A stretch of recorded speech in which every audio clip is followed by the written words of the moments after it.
We need a whale scale now. Yes, sir, Mike. Yes, greetings. Peace, brother. Peace be unto you. It's so magnetic, red pillar. It was recognized as ultra. They weaponized the culture. They recognized the vultures. Blue pillar. It's so magnetic. KT the art. It was recognized as ultra. Kambada. They weaponized the culture.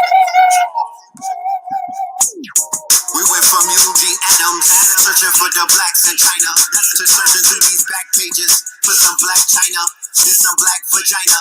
We went from the UNIA and the black starliners to some black masons, black shriners, buying crack from the miners. Went from dapper damn black designers to some Gucci turtlenecks, black face. We was moving on up, Sherman Helmsley. But the shooters is shooting on up. It's nightmares on Elm Street. Computers is booting on up. I'm dream chasing through the Jason months. As above, so below. We was adjacent once. Rethink your fears and drink your tears.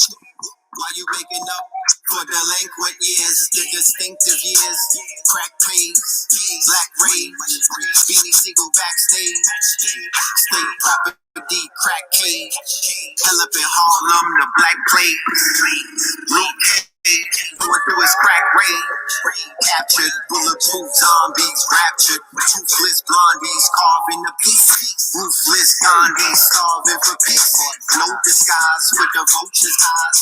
Most survive, but they coaches die. Look at Scarface through Sosa's eyes. Approach the guys and get posterized. A drop digit acid emulsified. All of your media is socialized. When they see us and they start acting goofy, we smacking koofies. They bad and bougie. I'm a timeless royal. Times of turmoil. Phyllis Thomas on Thomas Boyle. Flaxseed oil. Black winter boil. Color of the backstreet soil with orange coils. We the lost attraction, I'm your course of action. If you look like Penny for a good time, I toss a Jackson. Me in the carbon is quantum entangled. I'm dripping in carrots, the sponsors are jangle. If I had to decide to fade to Billy Gates, I say young chop his ass like Philly steak. Shit, I gave birth to a lady killer. I just get desire to Mercedes dealers. A hard pill they soon to swallow. Wherever I go, all these drones, they soon to follow. I resisted the urge and persisted to purge. Protect the hood from the peck of wood in my neck of woods. Delectable Negroes say they neck is good. Protect the wood, protect his wood. 36 chambers, Inspector Deck was good. What's good, my nigga?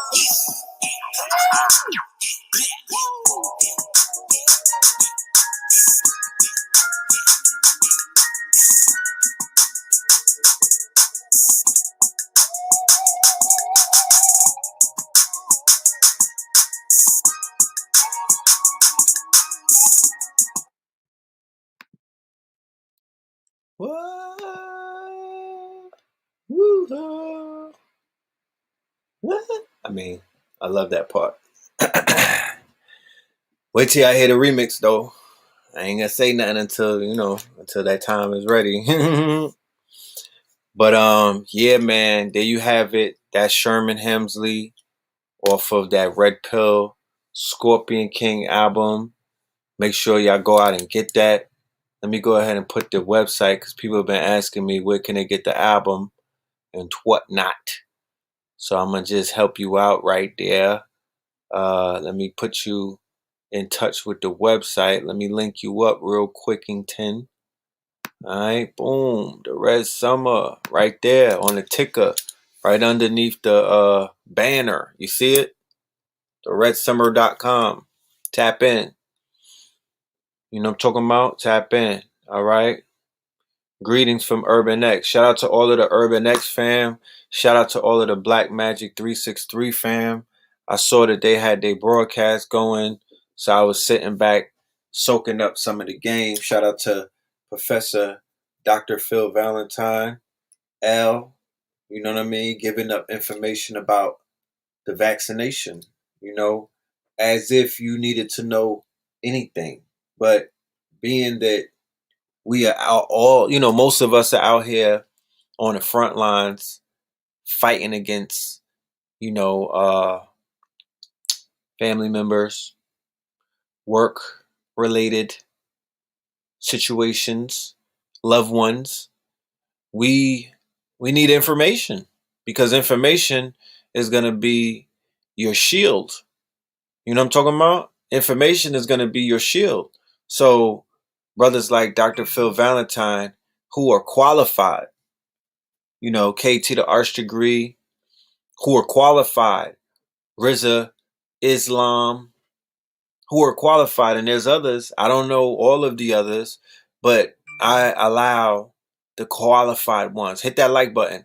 We allow the qualified ones to do the teaching, right? You know what I'm talking about? And the information is to be cross-referenced and checked out. And then we take that information and we use that information to help other people who come to us with questions. You know what I'm talking about? When the student is ready, the teacher shall appear. So point them in the direction of Dr. Phil, point them in the direction of KT and the other brothers and sisters that are on the front line that have the facts. Not the feelings, but the facts. Let's do this roll call. It's enough of us in the building right now.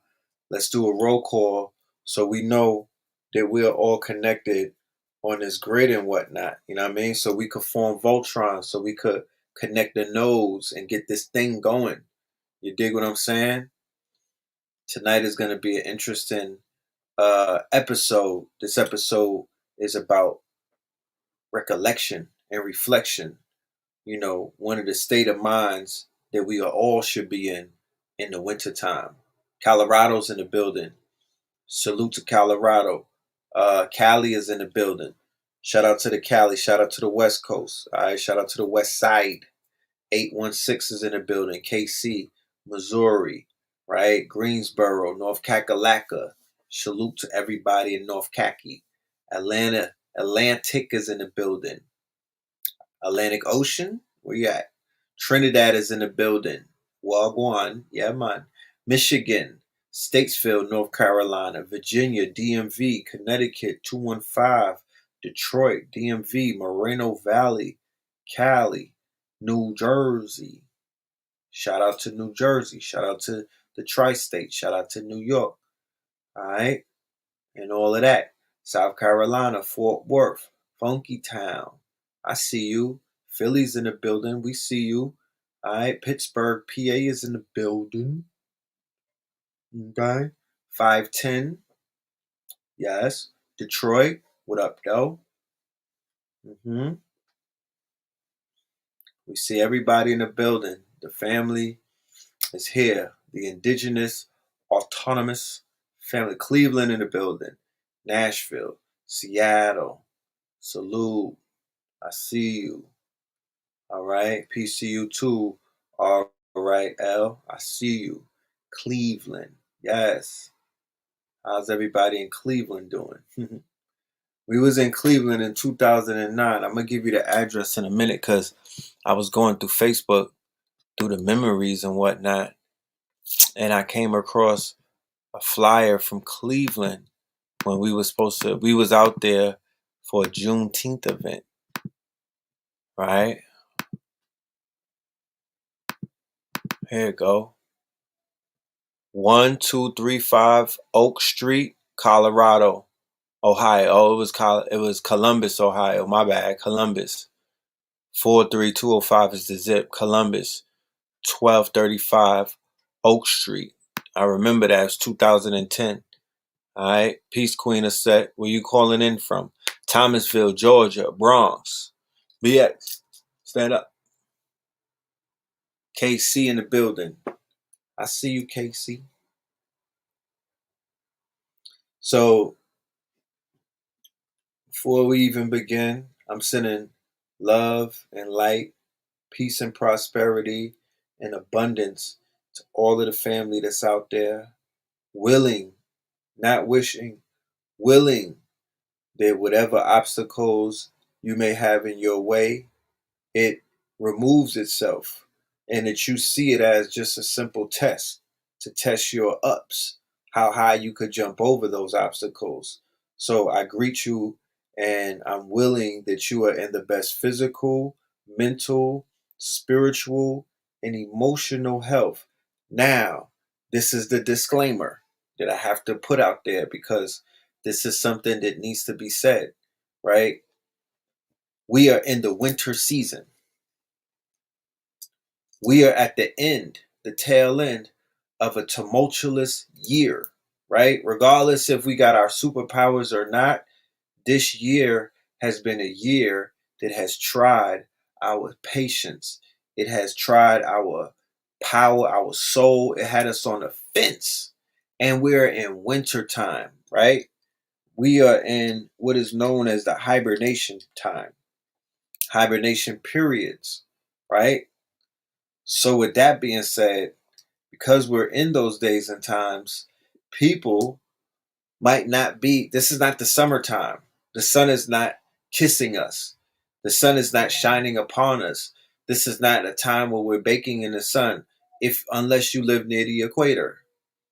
The majority of the people who I called out in a roll call, you will experience the winter seasons the same way that I'm experiencing the winter seasons. And we know in the winter seasons, that's a time for reflection. That's a time for hibernation in nature, right? So as the nature rules, we should be. I'm not to say I can't tell nobody what to do, but if you are in touch with your neteru self or your neter being, or if you're in touch with the nature, or if you are considered to be, a nature boy, you should be in alignment with the season. And the season is basically the winter season, and that's the season of death, right? That's the season of shutting down. That's the season of renewal in a sense. And when I say the word death, I'm speaking about it in the terms of, regeneration, resurrection, you know, the natural process that the leaves go through, the natural process that the trees go through, the natural process that the fauna and stuff like that. Don't get all morbid on a nigga. You know what I mean? Because it happens every single year, regardless if we realize it or not. So those of us that want to be in alignment, we should be focusing on what parts of ourselves are we going to be changing? What parts of ourselves are we going to are dying off? What part of ourself is shedding so a new part of ourself will be able to spring forward in the spring? Some people are going through depression. Some people are going through anxiety. Some people are going through the ills of not completing what it is that they were sent here to complete during the ending of the fiscal year. Some people are going through the stress of not having abundance at the end of a fiscal year because of spending and whatnot, because of the tight ropes that this year has entailed and whatnot. you know, some people are over anxiety. They have anxiousness because they're passing the COVID relief bill. You want your 600 or your 2,000 or your 10,000, because they get the PPP loans is back on deck. We'll talk about that in a minute. Right? But I know some people that are anxious now. They real jittery and whatnot because they want that bread. You know what I mean? They want that. They want those acorns. They want to harvest later in the season, right? And that's fully understandable. That's why I started off and I said what I said about, willing, not wishing, but willing that the majority of us are in good mental spaces, a good emotional space, a good physical space, right? And a good economic space. And if that's not the case, then what we have to do is we have to create the situation through meditation and action. You can't just namaste this shit away. You have to put yourself in a meditative state. You have to will it into existence, but you got to get up and get out and get something. You know what I'm saying? In a sense. Um, what this episode is going to be dealing with is an upcoming lecture that I decided, and I decided to do this after a lot of contemplation, because to be honest with you, I really don't want to do anything for the next month. I want to be still. I don't want to move around. I don't want to pop out. I don't want to fucking work. You know what I'm talking about? I'm kind of, this year, I did a lot this year. I've moved around. I've been different places. I've been state hopping. I've been all over America damn near. So just winding down 2020, to be honest with you, my nagas and my niggas, I'm tired. You know what I'm saying? I'm tired. But to keep up with my contract, right? My soul. I saw the Pixar movie Soul last night. We'll talk about that briefly. With the black cast, right? Jamie Foxx, I believe, is the voice. 22, Tina Fey. It's an interesting depiction. But to keep in alignment with the contract, and the contract is to teach. The contract is to deliver. The contract is to be of service. You know what I'm saying? So to keep in alignment with that, I'm like, you know what? I gotta still deliver a year in review. You feel me? Because it's too much to just let this shit go by. I wouldn't, I can't, I'm in my sleep, hopping out of my sleep. I can't sleep. I got to get this information out. You know what I mean? There have been too many ascensions. The ascension of Kobe, the ascension of, there's been a few ascensions,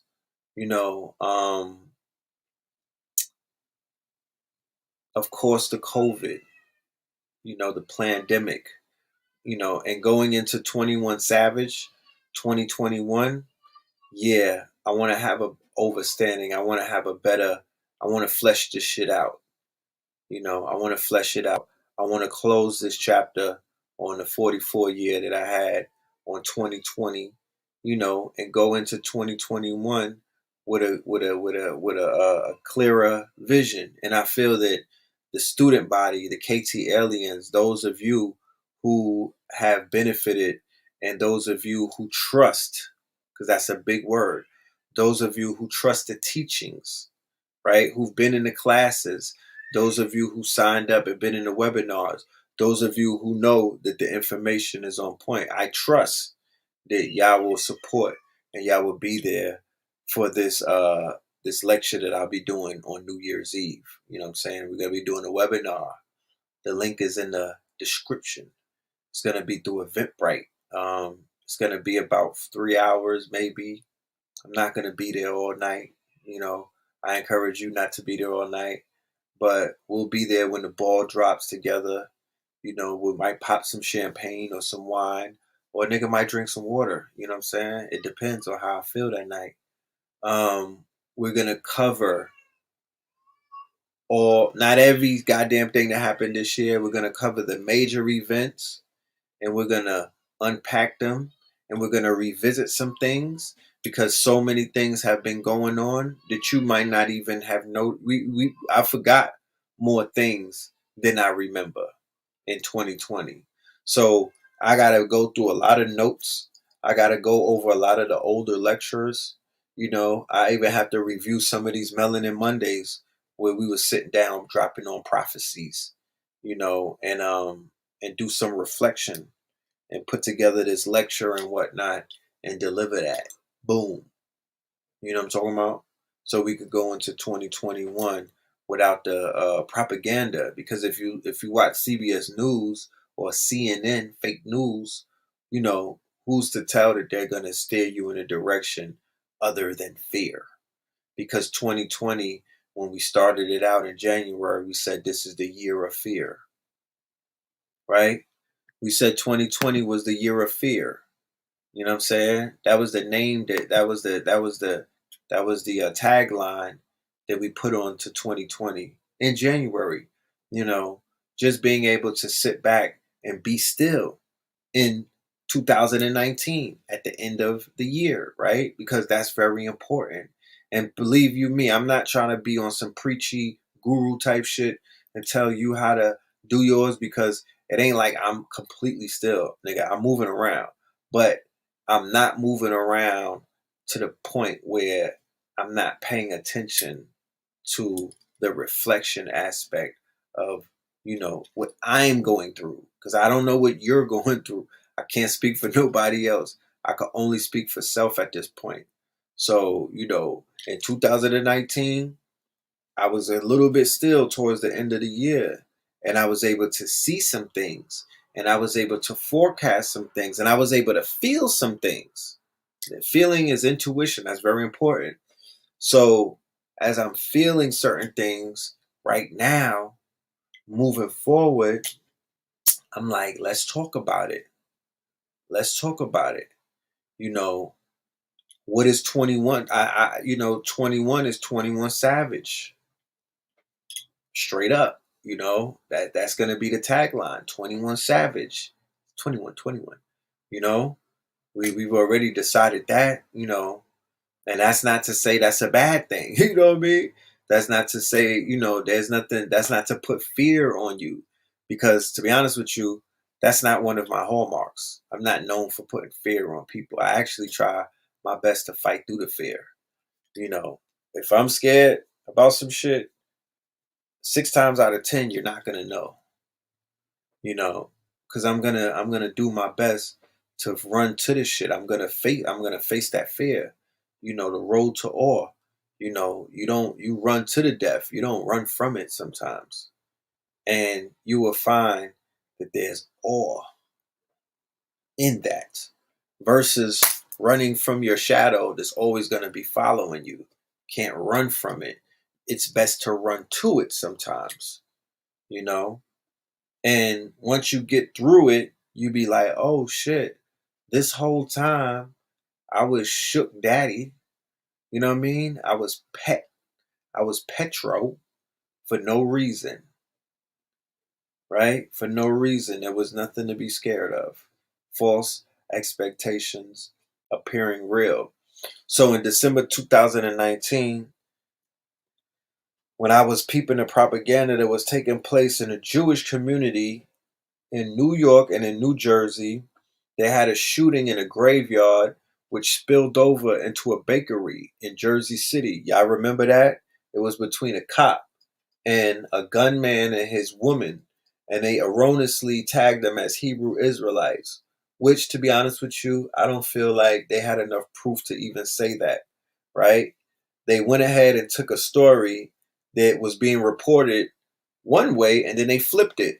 Because in one story, they were saying that the dude was selling guns to the police undercover, whatnot, and it was either a drug deal or a gun deal going bad. Then in another story, they said that he was observing him. It just was a whole fuckery thing going on. I don't believe none of it. It was all propaganda, but they utilized that fear aspect of anti-Semitism. Then there was another situation where a black man ran up in the crib on New Year's Day and started stabbing up a whole bunch of Hasidics in Rockland County, the same place where they had a measles outbreak. And that measles outbreak was one of the reasons why they passed a mandatory vaccination, where they stripped away the religious exemption in New York City, and you were forced to get the measles vaccination. This was pre-COVID. So when I seen all of that happen, I'm like, hold on, that's not normal. Then they started having these marches across the Brooklyn Bridge talking about, anti-Semitism and hate and everything. And then the front page of the Daily News on January 5th had 2020 Return of Fear. Now, my master teachers, Dr. Phil Valentine, L, Bobby Hemmit, right? And a few others, but those two in particular, they spoke to us. They gave us the quote unquote teachings. They prepared us and they groomed us early in the game to say, yo, when you see the Daily News, you know what I mean?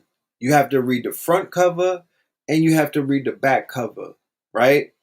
They also taught us the art of Gematria, which was taking these words that they will put on the front covers of the daily news, because when you're dealing with the quote unquote small hats, when you're dealing with the people who own media, they speak to each other in a language that you may not understand, right? They speak to each other in a language that's hidden in plain sight. That language is Gematria.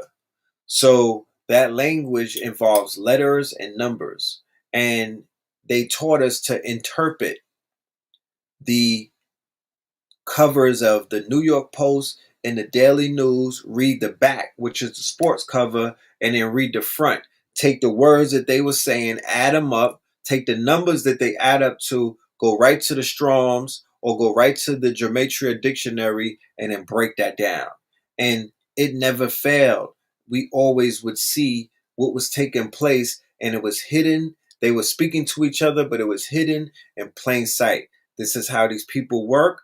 I'm not here to convince anybody of anything. I'm just sharing with you the tools that some of us researchers have used before there was even a World Wide Web, before they were using the internet, before social media came into existence.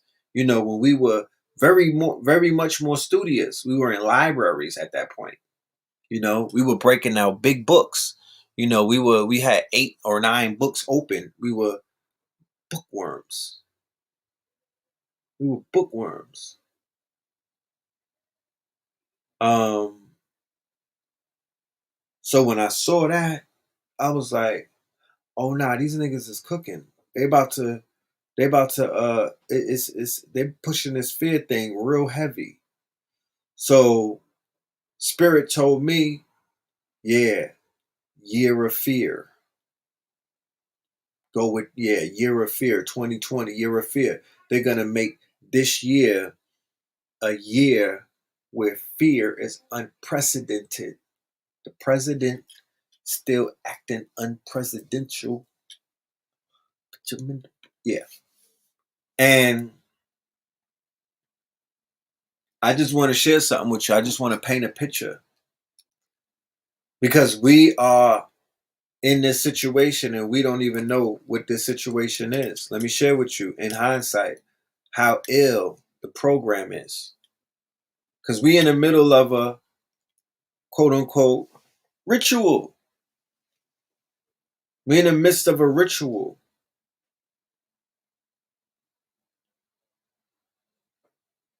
And I don't think people even realize how deep this ritual is. Let me just show you the simplicity of it all. They put the whole world in fear. They put the whole world on on one step, right? That was the mask. I'm looking to see if I have a mask laying around, right? The fear bag is the mask. I was on a plane. Where was I? Was I on a plane? I was somewhere public. And I was on the phone. And I was talking. And then I felt everybody staring at me. Right? And everybody that was staring at me had on a mask. And I didn't have a mask on. And I was like, why are you staring at me? You know, I felt people staring at me like intensely. The eyes, like they were looking at me like they had a problem with me. And then I'm looking at them back. I'm like, fuck is you looking at? You know what I'm talking about? Like aggressively. Like, why is you staring at me? Why you got, why? Oh, you niggas are on some robotic type of time. Like, there goes a Cash App for anybody that's inquiring about that. So I was like, damn, this shit is deep. Look at this. Last year, this time, humanity as a whole, right? Not just black people, humanity as a whole, not just Americans, Africans, Asians, Indians, you know what I mean? Niggas from the Solomon Islands. They were moving around. Individuals were allowed to be individuals. Nobody had anything that what they were doing in conformity with everyone. That was not the case 365 days ago to this day. There wasn't identifying. There was not an identifying factor that any citizen was moving with to show that they were with the program, to show that they abided by the system. There was no way to tell. There was no telltale sign. Everyone was moving around on their own time a year ago, right?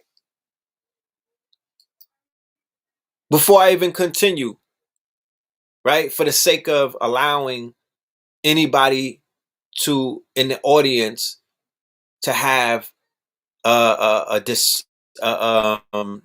different viewpoint, you tell me, because I'm not here to argue. I'm here to learn. You tell me, was there a telltale sign? Was there something was there a form of uniformity that everybody, all of the citizens of the world were moving around with that would identify that they were on one accord? Please let me know. What was it? Let me know, because I cannot recall what the hell that was. I remember that people were individuals a year ago.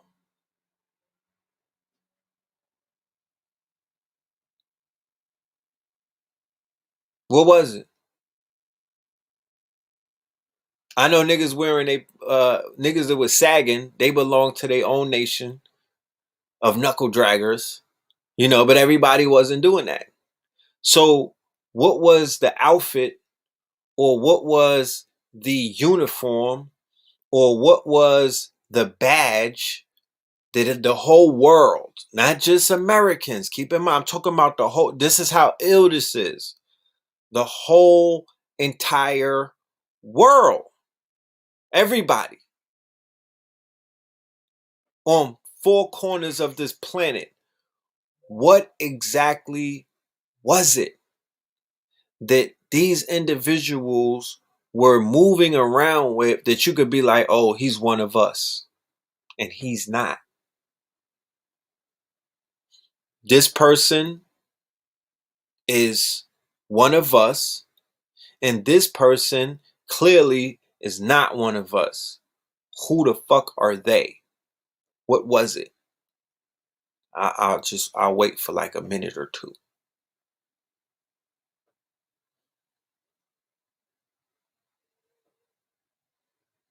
And I don't need the banter about we all look the same, because that's what I'm building on right now. I just need to give me some objective perspectives. You know what I mean? Show me what we were all on. Cell phones? Not really. I understand what you're saying though, but nah, that ain't it. Because if a person is not on the phone, I'm not looking at them like they're not one of us. There is no fucking us. I'm like, nigga, you with Sprint or Metro PCS? It's not that.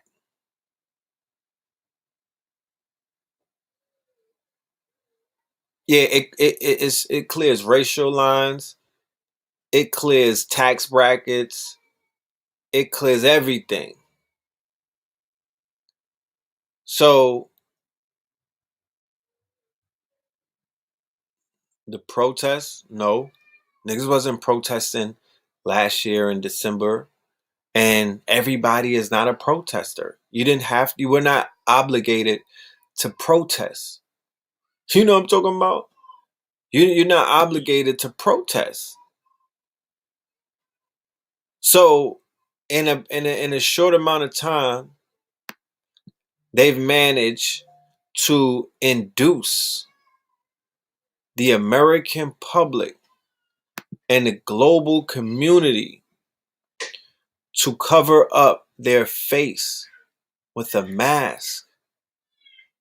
And the mask denotes that you are following the program. And the mask also denotes, right, that you are obedient, that you obey the rules. And the mask also denotes that what? That you're one of us. Now, what is not wearing a mask denote? And I'm talking about in Walmart, niggas. I'm talking about on an airplane. I'm talking about on a public transportation. I'm not talking about when you're in your house. I'm not talking about when you're not around the public. I'm talking about when you get out there in the motherfucking Matrix, right? Remember the movie The Matrix with Mr. Anderson and Agent Smith? When Mr. Anderson was moving through the Matrix and everybody started looking like Agent Smith when they were staring at him. That's the same exact thing that takes place when you go amongst the Matrix without a mask on. People like your parents, like your loved ones, like your coworkers, like people who's in your neighborhood, even a nigga that's selling you crack. They looking at you like, fam, where's your mask at? And when you look at their faces, they look like they are turning into Agent Smith. They look like that they're turning into Agent Smith. You look like a threat. You look like a threat to the Matrix. You look like Neo. You're not Mr. Anderson anymore. You're Neo. You're a rebel. You coming out of Zion with them niggas that drink elderberry and sea moss and wear burlap suits and eat barley all day. Remember the Zion when they was in the underground, I mean, right? You look like you are not with the program, right? Did they not show you that in the Matrix? Was that not what they were showing you when Neo would go back into the Matrix, right? To move around, and they was looking at him like, oh shit, the bum turned into Agent Smith. The old lady turned into Agent Smith. The lady in her red dress turned into Agent Smith. Everybody around him turned into Agent Smith. And they staring at him like, yo, you not one of us. So in this modern day Matrix, right? Matrix Part 4. In this modern day Matrix, what is it in society that will create a scenario like that other than this? It's the mask, right? If you go into a hospital and you don't have one of these on, if you go into a bank, they will not serve you. You can't even put a hoodie. You can't put your shirt. No, they like, no. If you try to board an airplane and you don't play along with the game that they're playing, if you don't play along with their fear campaign, right? You're not gonna get on that plane. Niggas will tackle you. I've seen it happen. I seen them escort somebody off the plane for not keeping their mask. I don't know if they had it on when they got on the plane, but that nigga didn't want to put it over his nose. They got him up off the plane. You understand? They got his ass up off the plane. And the people was clapping when they took him off the plane. So how did that take place in a short amount of time? No guns went off. It was non-violent. It was a non-violent mandate.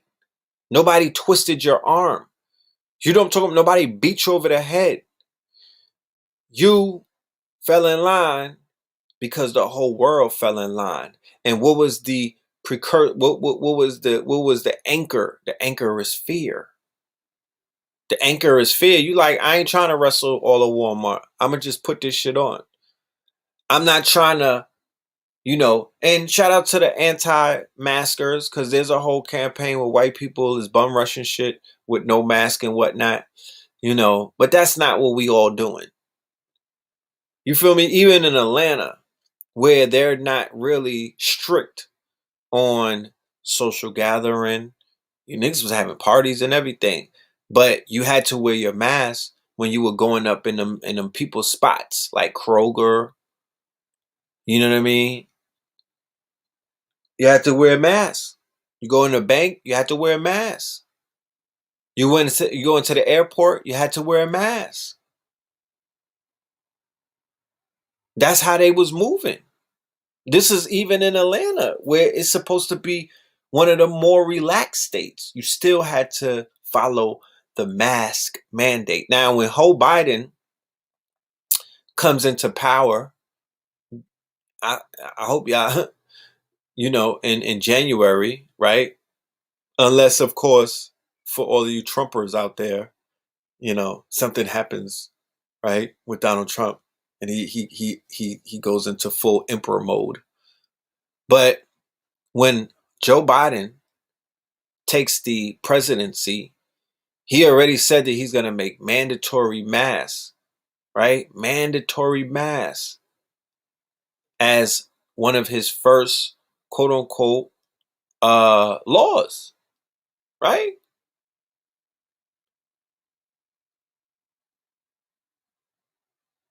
And for the record, you know,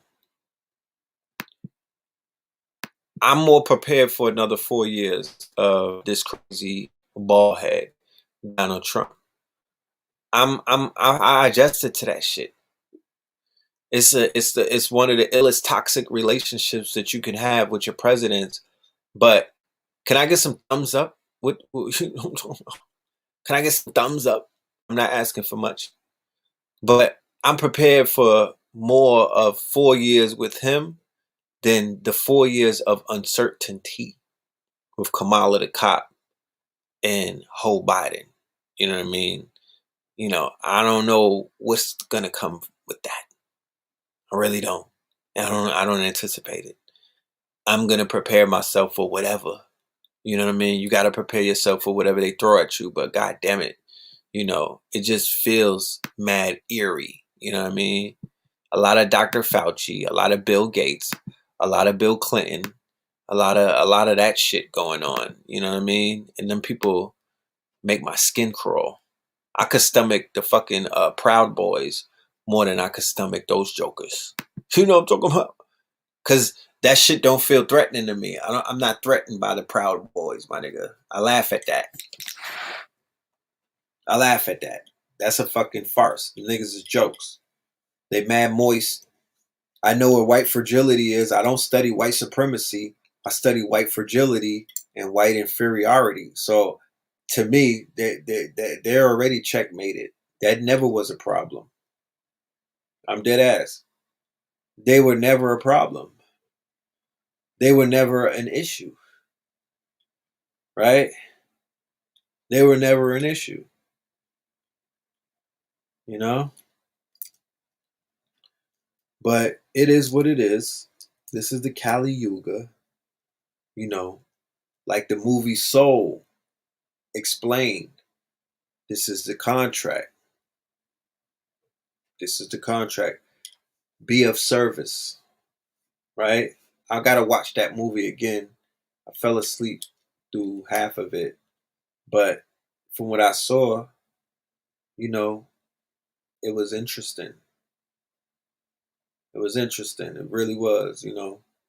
And I walked away feeling better about myself. Because like I said, we're in the winter season. So this is a time when niggas beat up on themselves.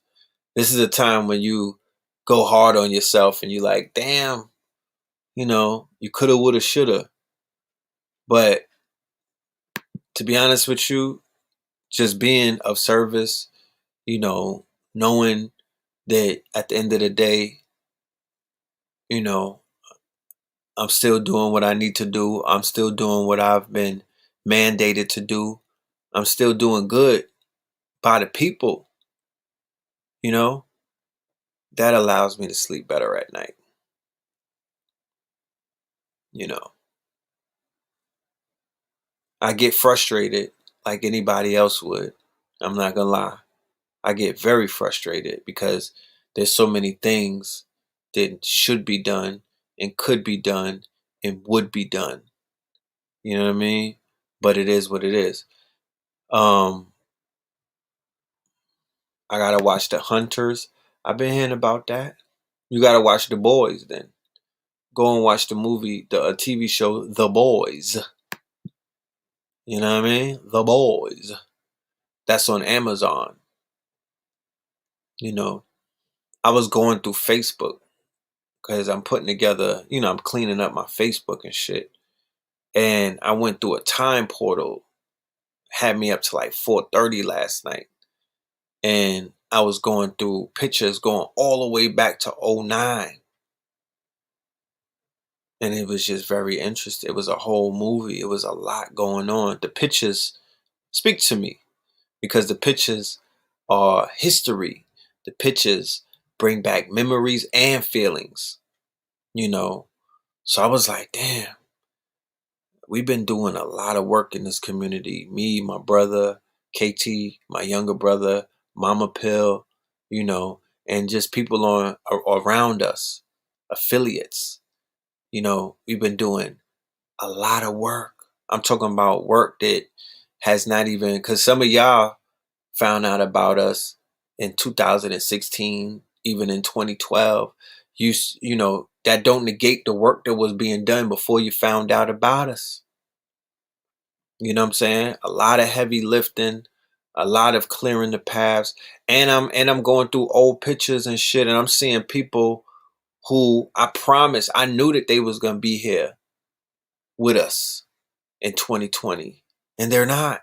It's so many people that I saw in some of those old pictures. I'm like, God damn it, where these people at?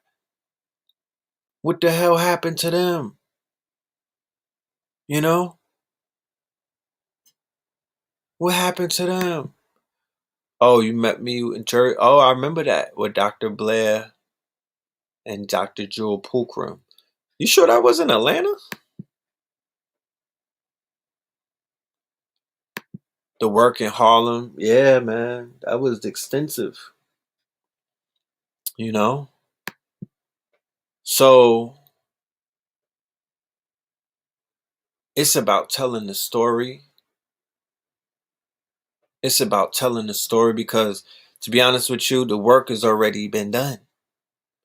It's just the story. It's the story that needs to be told. You feel me? It's the story is a beautiful story. The way that I would tell my story, I'm the red pill, so I speak about my red pill moment. I'll start the story probably on 9/11. That's how I would start my story.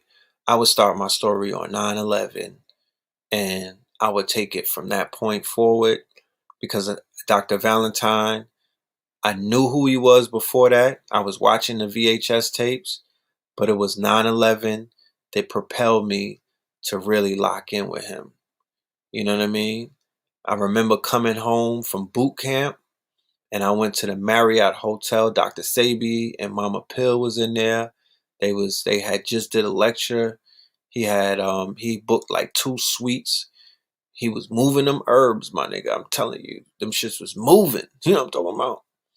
And he looked at me.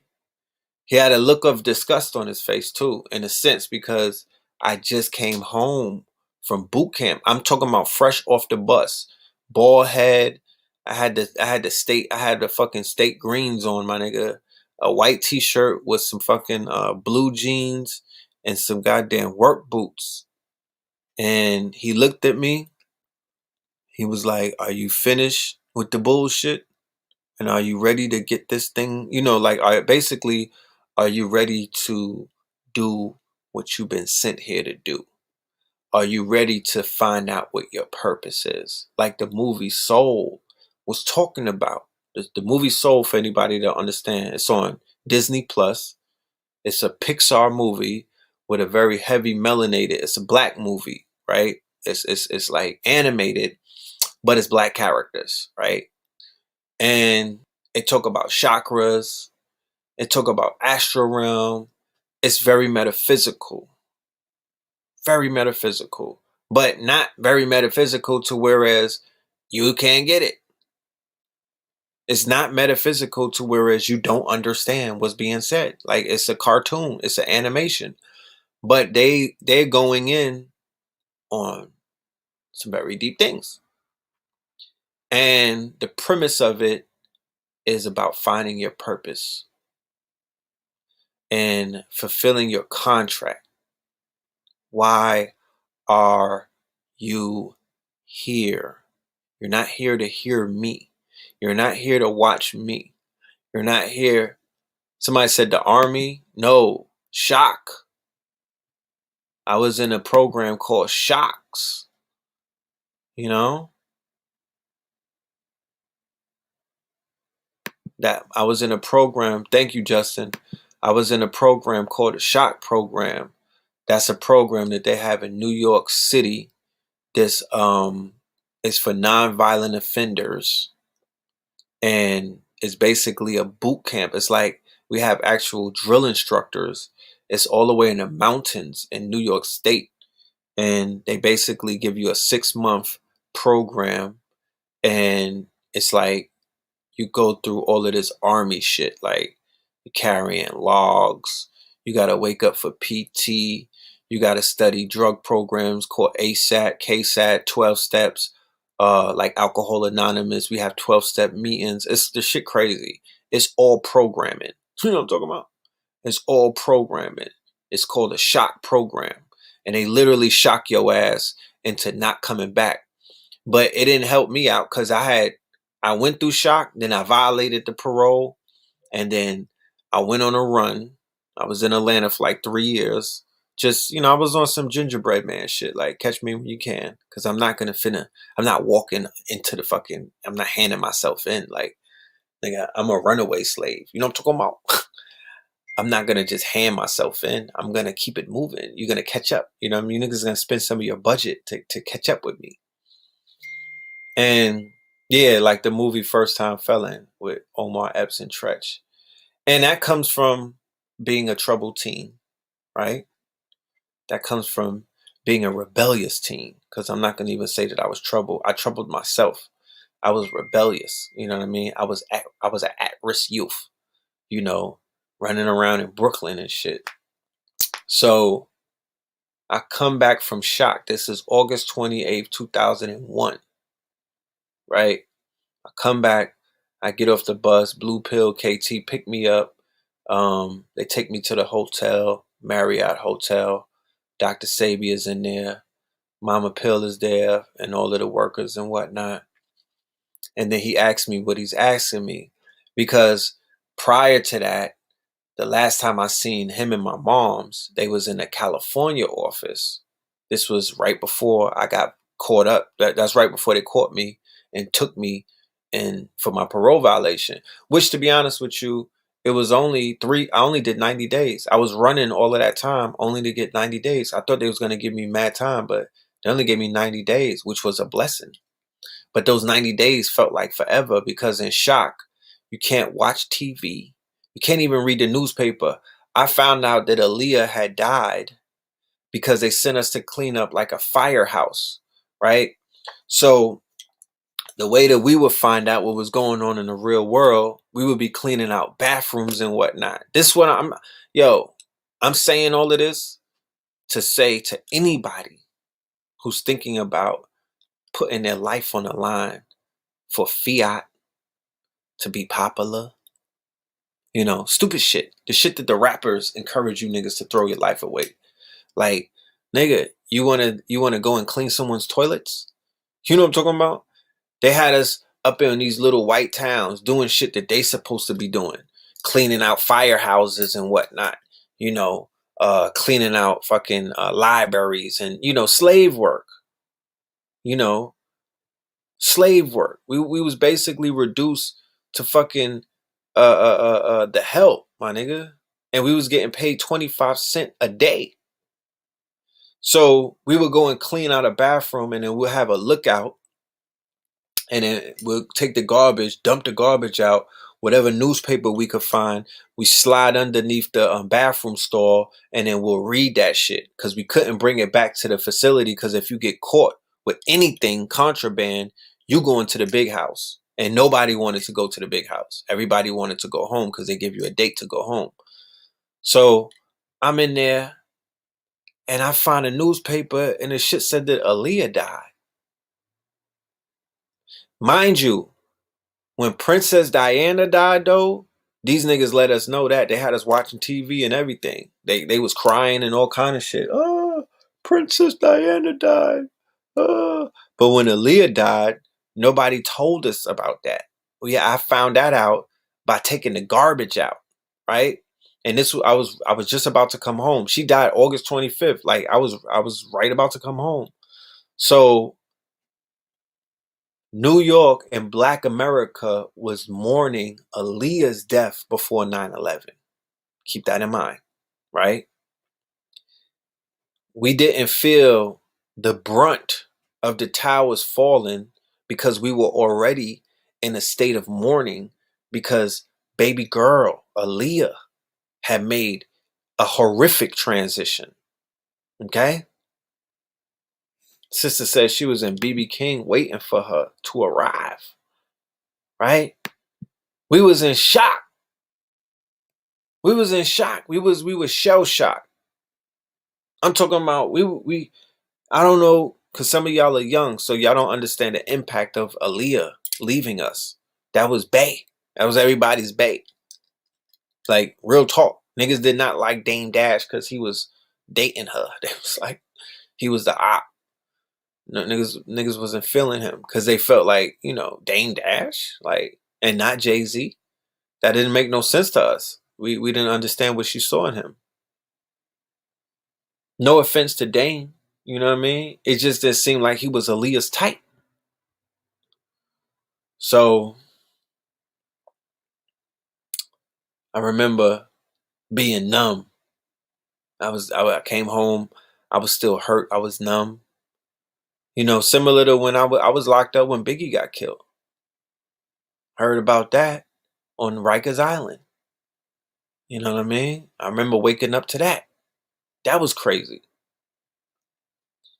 And I'll go to Dr. Sabi and he look at me because he knew this nigga just came home, but there's nothing this dictating that he's going to stay home. There's no insurance on the fact that he's not going to get back out there with them niggas and, put his mother through stress. Because to be honest with you, that's what that is. You know what I'm saying? That's what that is. I could give you all of the romanticized versions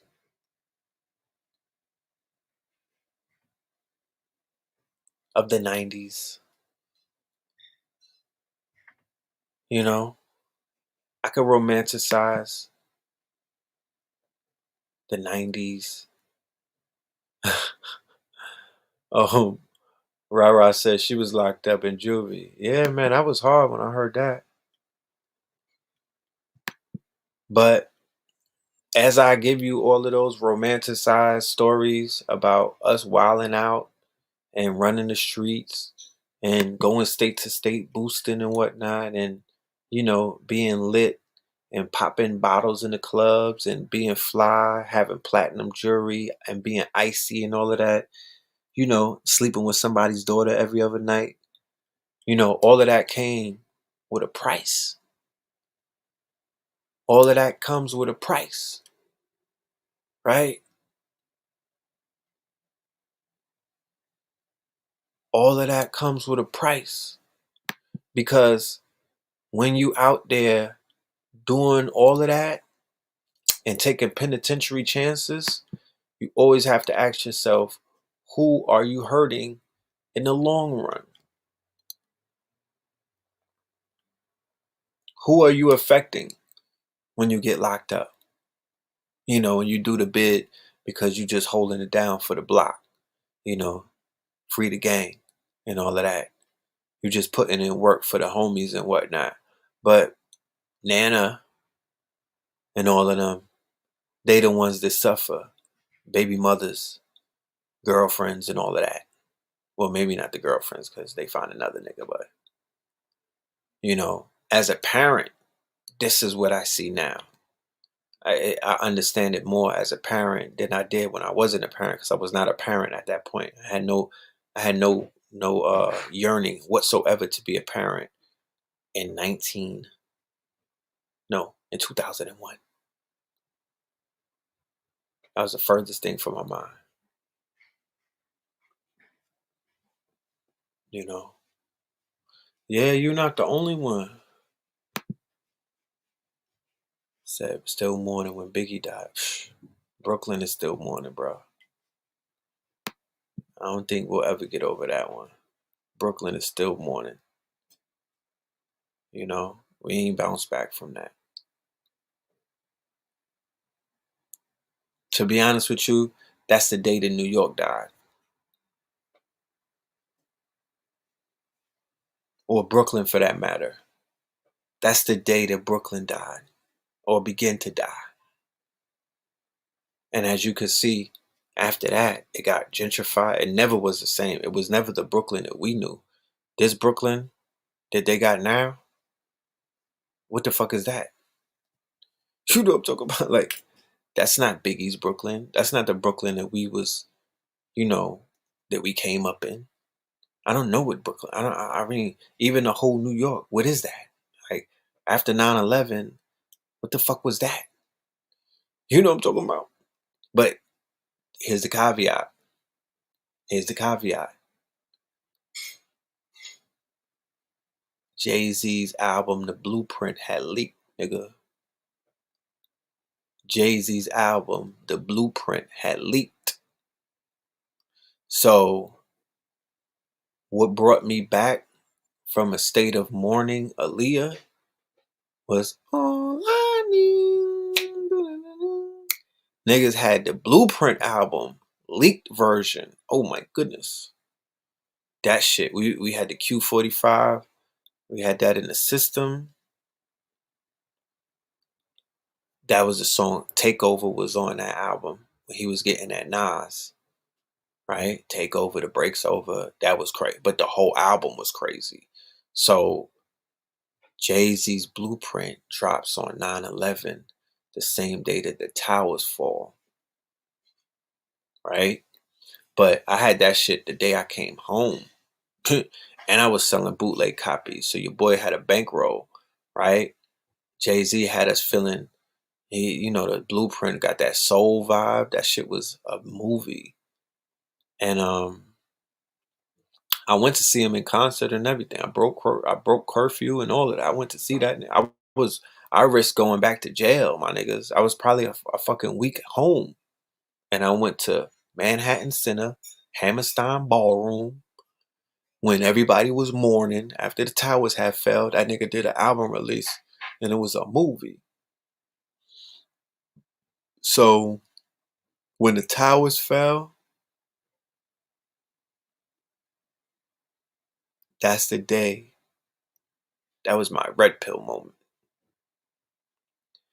And I went down a rabbit hole, and I've been going down one ever since. Now, before that, I was still dibbling dabbling in the consciousness, but I was woke. I was like, I would be like fucking what's his name? I would be like Charlemagne or my son. I was like my son at that point. I was just woke. I knew about shit. I was reading David Icke, A Beholder Pale Horse. I was into all of that. I was watching VHS tapes, getting nervous, thinking that the feds or the Men in Black was gonna come and get me. I was into all of that shit. I had got introduced to Morris Science through Blue Pill because he demonstrated that in court. I seen it all. But I was woke, my niggas. I was just woke. Nigga, I was Dr. Sabi. I was able to pull up on Sabi, but I was woke. right? Like I'm actually sitting there watching them healing people. I'm sitting there, I'm seeing AIDS patients from years ago coming to get herbs, and these niggas look strong and healthy. I don't know what anybody is out there talking about. You niggas need to show me receipts about women and men in your life that have performed miracles other than, inside of the church. You know what I mean? Because I was seeing that. I was seeing miracles take place. But when you're in the middle, when you're in the midst of it all, you're not reflecting on it. You're not reflecting on it. You're in it. How the hell do I know what the fuck is going on? I'm in the movie. I might even be right in it. So I'm not really realizing what I'm seeing. Right? But even with all of that, I'm still woke. I'm still woke. I'm just laying in the bed. The alarm went off. My eyes are open, but I didn't get out the bed yet. 9/11 put me out the bed. 9/11 did it for me. Dr. Phil Valentine was having a lecture at the Chocolate Cafe on Fulton Street in Brooklyn. Black Dot. No, it was either it was Shabazz Productions or it was Black Dot, Brother Chris, and the other Brother Rich. Not Brother Rich from Black Magic 363. Dark-skinned Brother Rich, who came with the Twisty Twisties, right? They were all part of a promotion team, and they were bringing in Bobby, and they were bringing in Phil Valentine, and they were bringing in Delbert Blair. That was the trifecta of the conscious community, or what we call the metaphysical underground at that point, before any of the new people started talking. The A.A. Rashid was still locked up, right? Yeah, Urban X Black Dot. Yeah, that Black Dot, right? Black Dot was bringing, Black Dot was doing promotions at one point. Eye Opener Productions. Thank you, Karen. It was Eye Opener Productions, right? And he's responsible for some very classic lectures. You know what I'm saying? And they would take the audio tapes and bring it to A.A. Rashid while he was in behind bars, right? He was in Auburn. I would fly in and go and visit him. And we would sit on the visiting floor eating fucking nachos, right? And we would talk about the possibility of belonging to a community where people were young like me and him, and we were able to be ourselves and still teach and still receive the information the same way that our master teachers teaching in those days. We envisioned that. We used to sit at floor and laugh about it, right?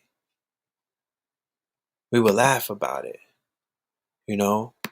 We would visualize it. We would.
Yeah, my bad. It's all good. I had to switch the Wi-Fi real quick. Don't worry about it. The man ain't coming to get me. It's all good. Right? So it was at this lecture that Phil Valentine had did. And it blew my mind completely away. I ain't never heard no shit like that. And I'm saying it was live. You know, I used to watch the videos, but I wasn't too tough, you know, at the live lectures. But for this one, I was like, I gotta go there live. I gotta see what he talking about. Gotta see what I gotta hear what happened with these towers, because what they saying on the TV, I know that's not real. You know what I mean? I know a lie when I hear it. So after Phil, this was like an 8-hour lecture, mind you. It was making my head hurt. You know what I'm saying? He was giving me migraines.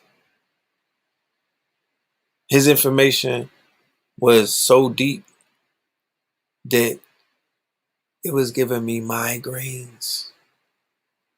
You know that type of information that activates your pineal gland, and it's going to short circuit whatever circuitry that you have. It's going to rewire your synapses. The information is so deep, it will rewire your brain wires. In the process of doing that, you will get a migraine. You might get a headache. Your brain might swell. I'm dead ass. Like I said, there was no internet. So because there was no, it might have been the internet, but niggas wasn't on the internet studying like that. So think about it.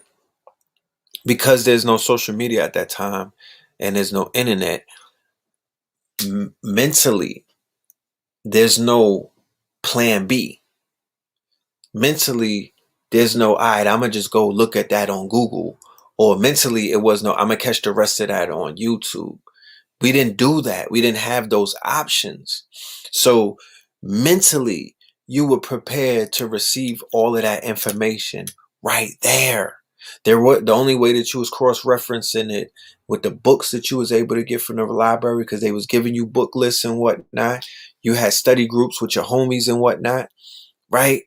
And you know, maybe a cipher or something after the lecture with the people in the audience. But mentally, you were there to receive the information as it was given to you, right there, live in motherfucking effect, to the point where after that lecture, anybody in New York City will let you know, or anybody who came to LIU, anybody that was at I never missed a lecture after that. I don't give a fuck who was teaching. I did not miss a lecture. I don't think that there's a lecture that I had missed after that one. I was at all of them. I was soaking up all of the information. And then 8 years later, I would do my first lecture on Fulton Street, the same Fulton Street that I saw Dr. Valentine on, at the Fort Greene Senior Citizen Center. And the name of the lecture was called Blueprint 322. And Black Dot, A.A. Rashid, Blue Pill, Red Pill, and Noble Ampoule, we was all on the bill, right? It was my day to step up and shine. You know what I'm talking about? My day came. You know, I was patient. I didn't try to hop out there. I didn't try to hop out there and be a Phil Valentine clone the next day after I saw him. Nigga, I was in awe. I was in awe. And to be honest with you, you know, people around me, they wasn't the biggest fans of Dr. Phil Valentine. And that's understandable. Understandably so. I'm not going to get into all of that. Right? But I had elders who was like, it's either me or him. Either you're gonna fuck with that or you're gonna fuck with this. But you're not gonna be fucking with both of it. And I had to make a choice. Okay? Because the same way that people make you decide in these days and times, they make you decide. They was trying to make you decide back then too. You can't serve two masters. You can't get with metaphysics and then try to get with this. You get with this or you're gonna get with that. And it is what it is. But I was in awe. Metaphysics spoke to me. Metaphysics, it gave me migraines. And that was a good thing because I would wake up the next day and I was contemplating all kind of new thought.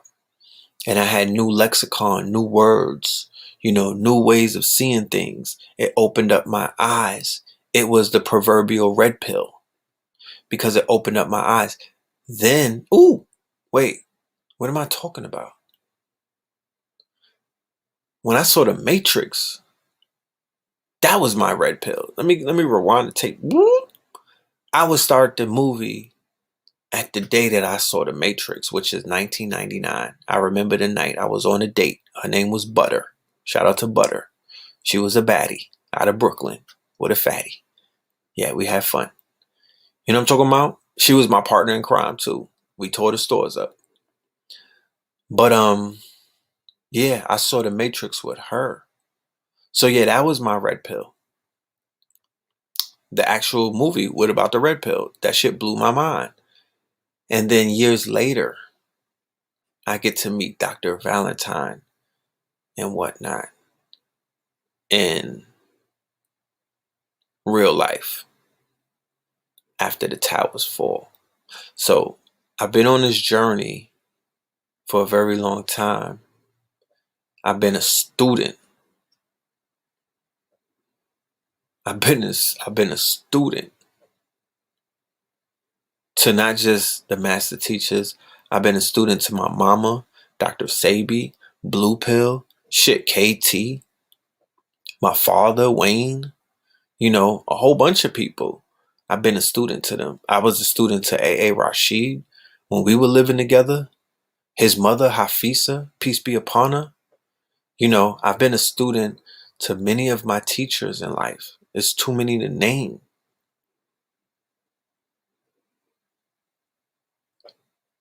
His cousin Billy, like I've been a student, just basically taking notes, mental notes. I'm hard-headed. I'm not easy to teach either. You know what I mean? Because I'm still me. You know what I'm saying? So I'm not gonna, people don't even know that I'm being taught when I'm being taught because I'm not gonna always let you know that you're teaching me. But I'm learning. And yeah, now in hindsight and in reflection, I'm able to teach others. And if there's a person who sees one of my lectures the same way that I saw Valentine lecture, well, shit, that means a lot. Because, that's a long fucking way. You have no idea how far I've come. You have no idea how many sacrifices this took. I was just thinking about it the other day. Like, I woke up and like I said, it's winter time of 2020. This is after the conjunction 0 point Aquarius. A nigga is in reflection mode. And people talking about superpowers. My superpowers is the ability to remember right now. I remember all of the L's that I took the other morning. How about that? I remember all of my L's. Like, damn, nigga, you took some L's coming up. But to be honest with you, you got to get over that. You got to get past that. You feel me? You got to get past that. That when I look back at it, I'm laughing because it's so fucking small right now. But it was big at that point. It was big then. So I was reflecting on what it took to record my first song. You would think that I just hopped out and just did that shit. Like, no, nigga. That shit took years upon years upon. I literally was staying in a studio, the crib that we were staying in Brooklyn, when my brother was working for Four Corners magazine. We had a studio. They used to record Troy Ave, 1313 Sterling Place in Brooklyn. My brother stayed at a spot for years. This was like, he might have stayed there for 3 years. And it was a studio with a whole booth and everything. Like, a nigga could have been recording every night there. And I did not have the confidence. I remember going in the booth and I could not complete the motherfucking task. Right? I remember going with my brother to Virginia, it was somewhere in the DMV area, to one of his peoples that he was locked up with, and he took us to the studio, and I couldn't do nothing. I wasn't ready. You know what I'm saying? I wasn't ready.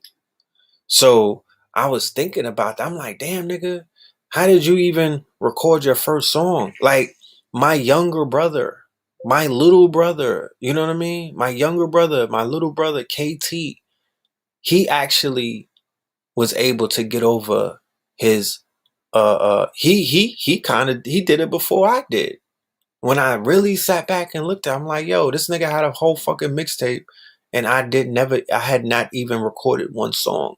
I just was the nigga who was always, freestyling in or reading my rhymes to a beat, hyping myself up, but I hadn't gotten there. Yeah, I froze in the booth. I ain't gonna lie. I did that. I froze in the booth. I did. I was crushed. This shit will make for good TV. I froze in the booth, People think that that's easy, being an artist and being vulnerable with your art. People think that that's an easy thing. I promise you, it is not. It is not.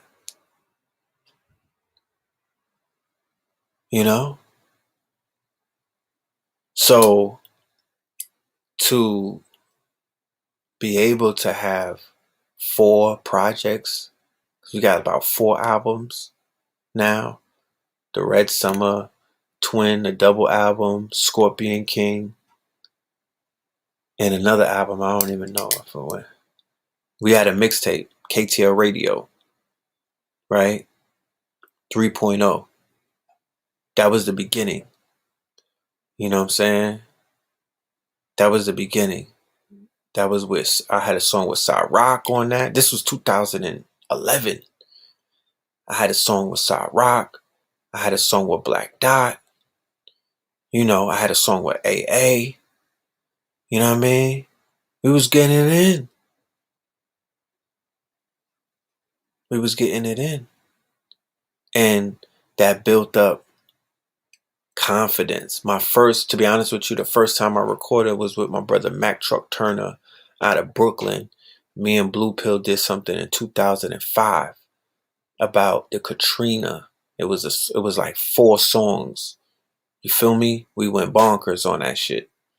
And that was like the first time. I was just telling the wife about this. And I was like, yo, a nigga came far. We came far, yo. We came far, bro.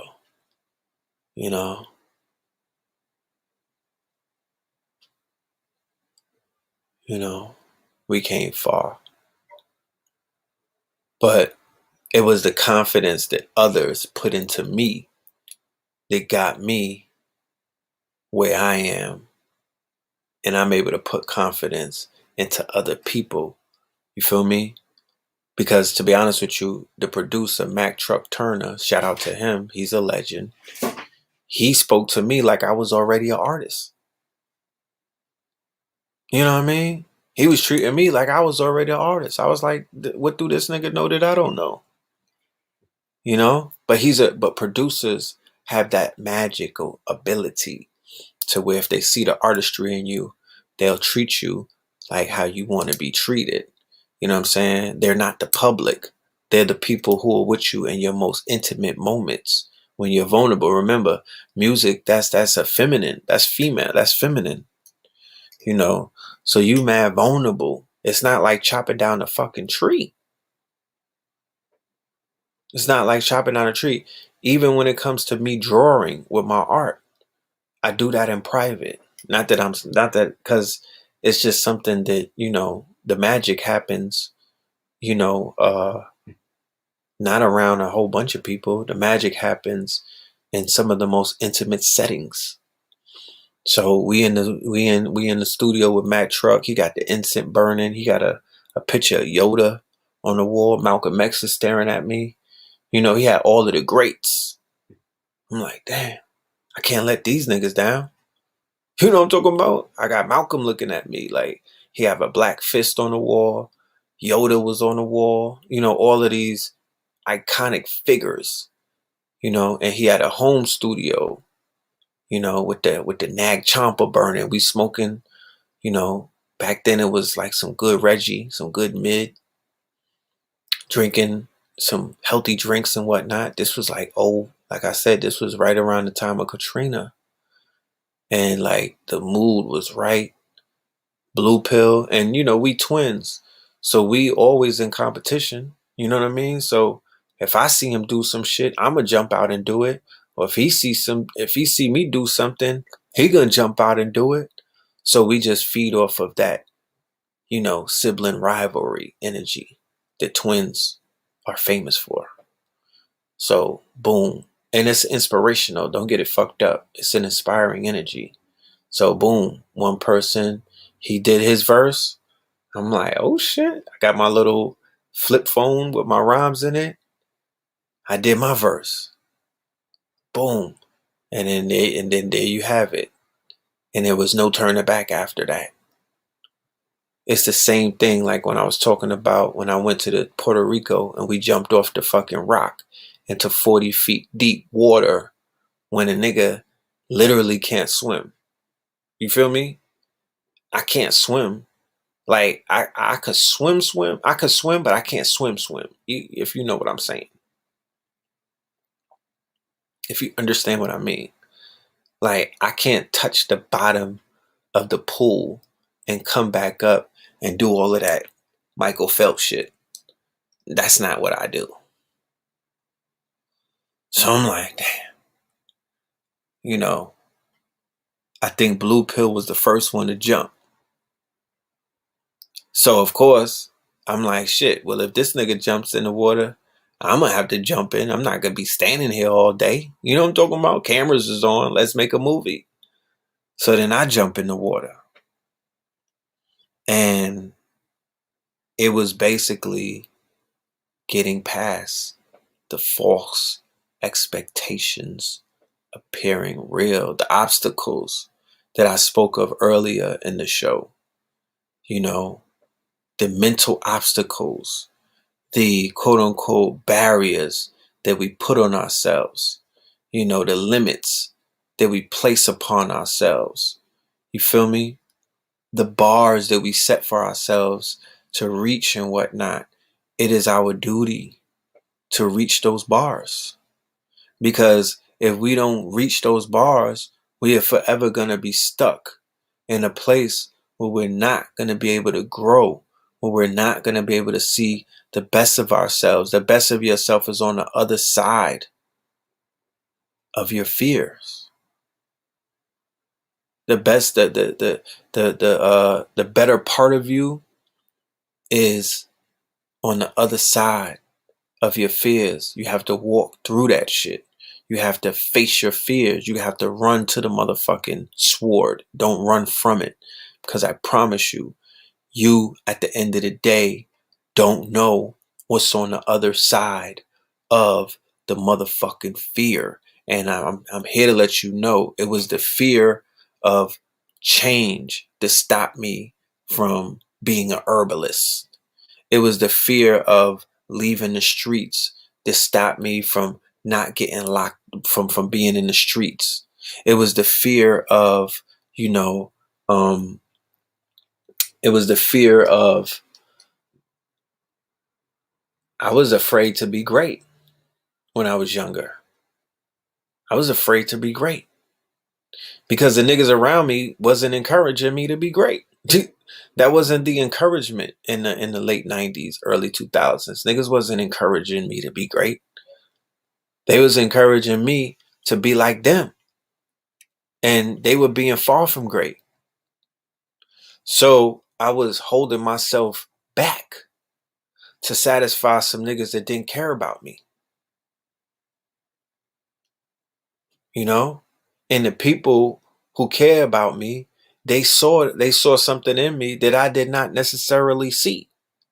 And they were getting upset with me because I was allowing individuals who are not of my caliber nor of my stock and creed, you know what I'm talking about, to dictate my ways and my actions in my everyday life.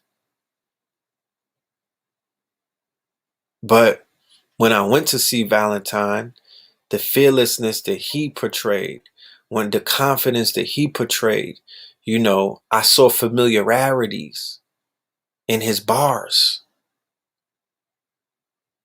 I seen familiarity in the way that he delivered his message. He was not stiff. He was able to curse. He was funny, but he was mad intellectual.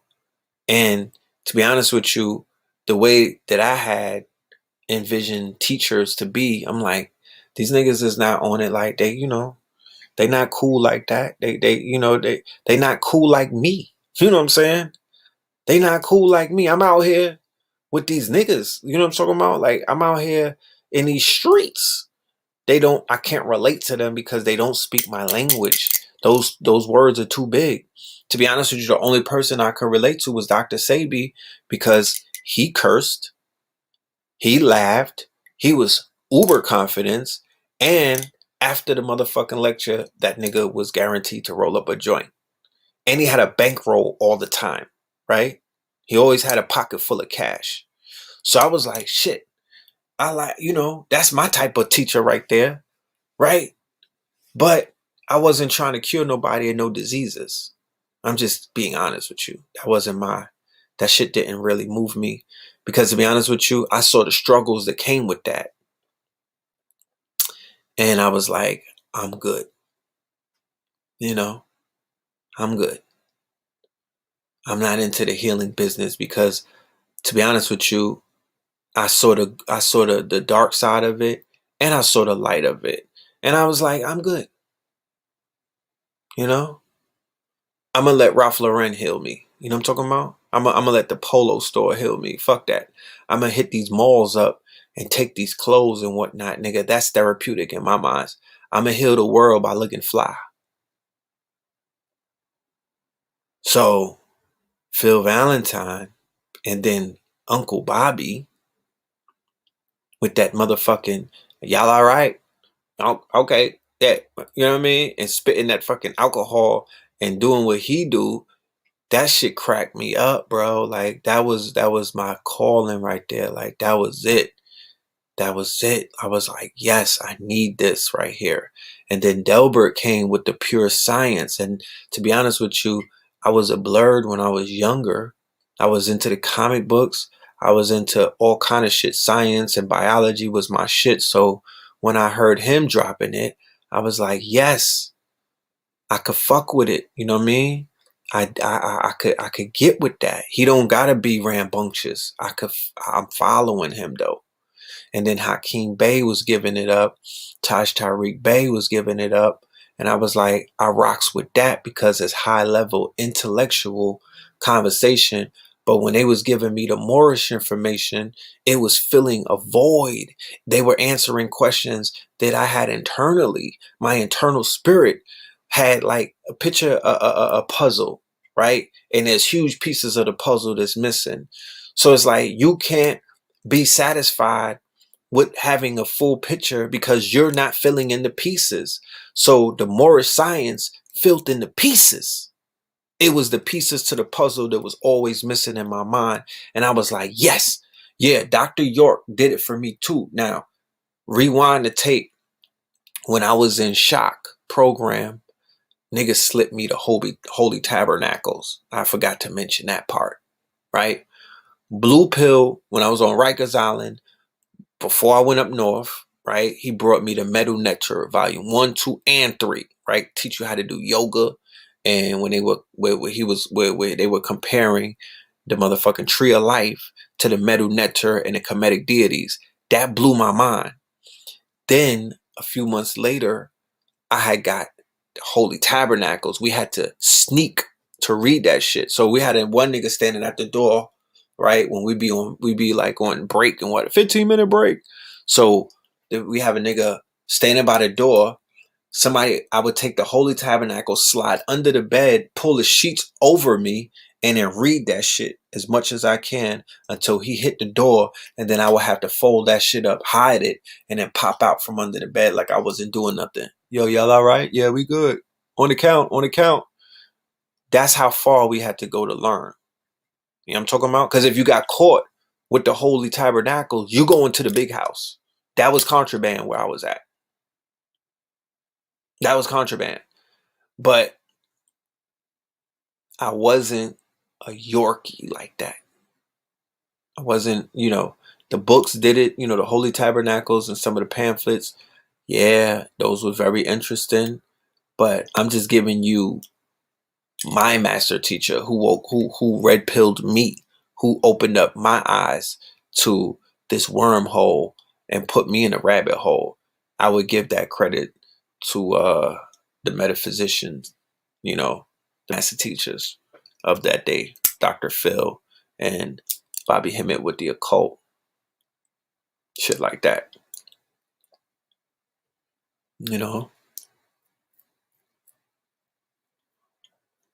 So that's what this is, I could relate. So it makes me relatable to many people in their red pill moments, or many people in their awakening stages, even to the point where I could look at a nigga and tell what stage he's at.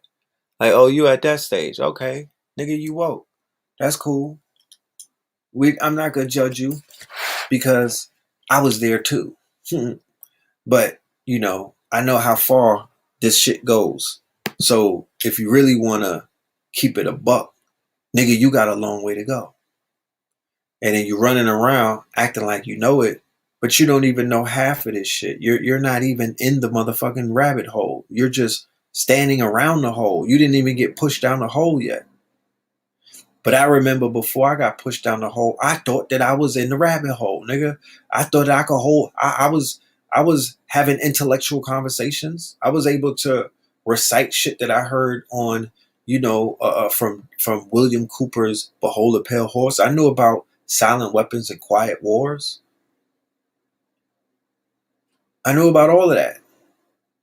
I knew that the black man was at odds with the white man. I knew that we came from Africa, nigga. Like, what are you talking about? That was woke. But when I started living the lifestyle, when I started living this shit like it was like I had nothing else, like I had no other fucking option. So 2001 comes, then 2003 pops up. I go to Miami because I get a job being a stylist, right? Now, keep in mind, I didn't leave the streets alone. The Dr. Phil shit, that was cool and everything, 9/11. But I'm like, fuck that. We fighting the system. You know what I'm saying? It's still all guns blazing. You know what I mean? We still up in these people's stores because nigga gotta pay rent. I had a girlfriend at that time who I met in acting school, right? Yeah, I had met her in acting school because my manager at that time, she was like, oh, nah, you niggas finna go to the movies and whatnot. This is when I was working for Mike Tyson, right? I was in Mike Tyson's agency, right? The Mike Tyson management. So we was doing office work, right? With Jackie Rowe. Shout out to Jackie. We were behind the scenes doing office work, but we was also doing like in front of the camera, photo shoots, magazines, and all kind of shit, right? So she was like, fuck that. I'm gonna put you in acting school. So she put me in acting school and whatnot, which was lit. You know what I mean? It was lit. This was, like I said, this is New York. This is the early hip hop days. So niggas was living their best life. You know what I mean? We preparing ourselves for, Black Hollywood.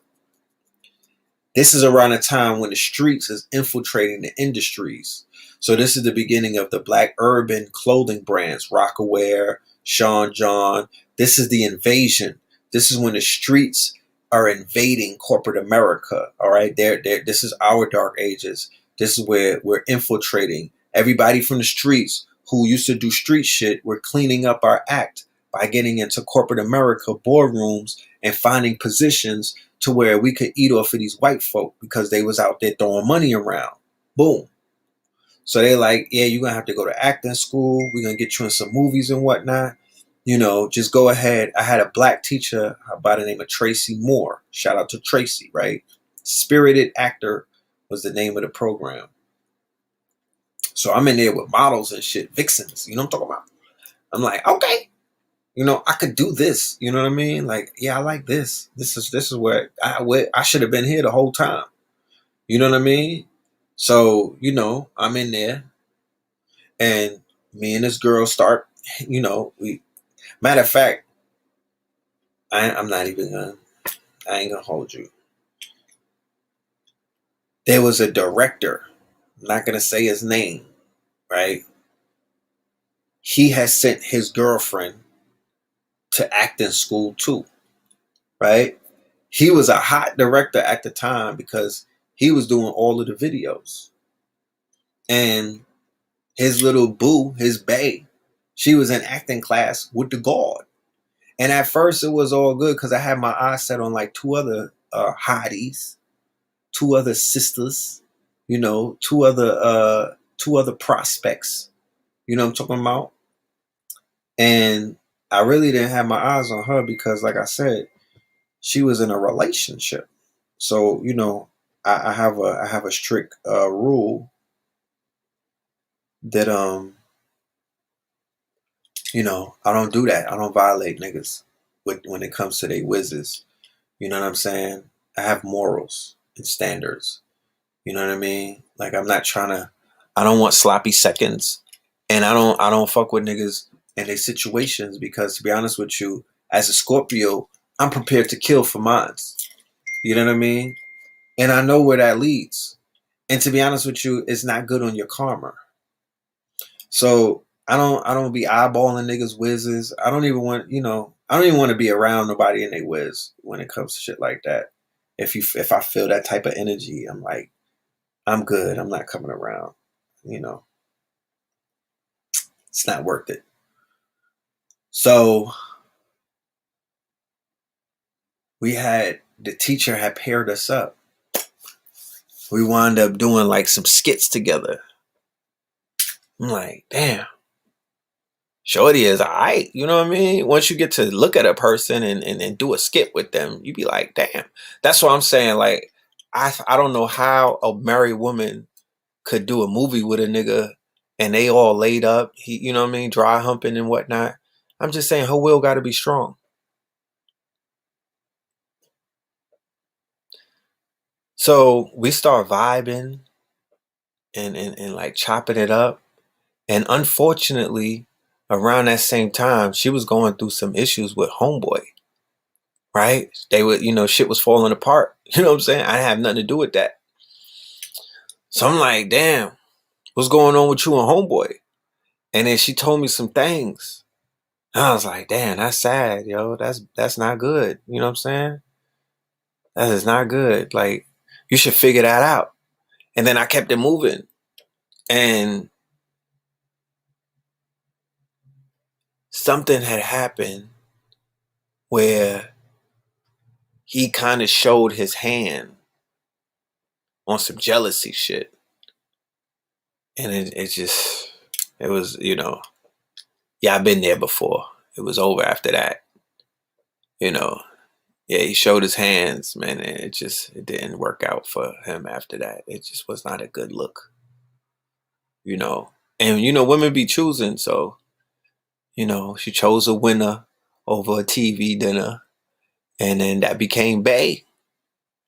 So we were living together. We had got an apartment in Manhattan near Bloomingdale's, and you know the rent was sky high, $2,700, but that was back then.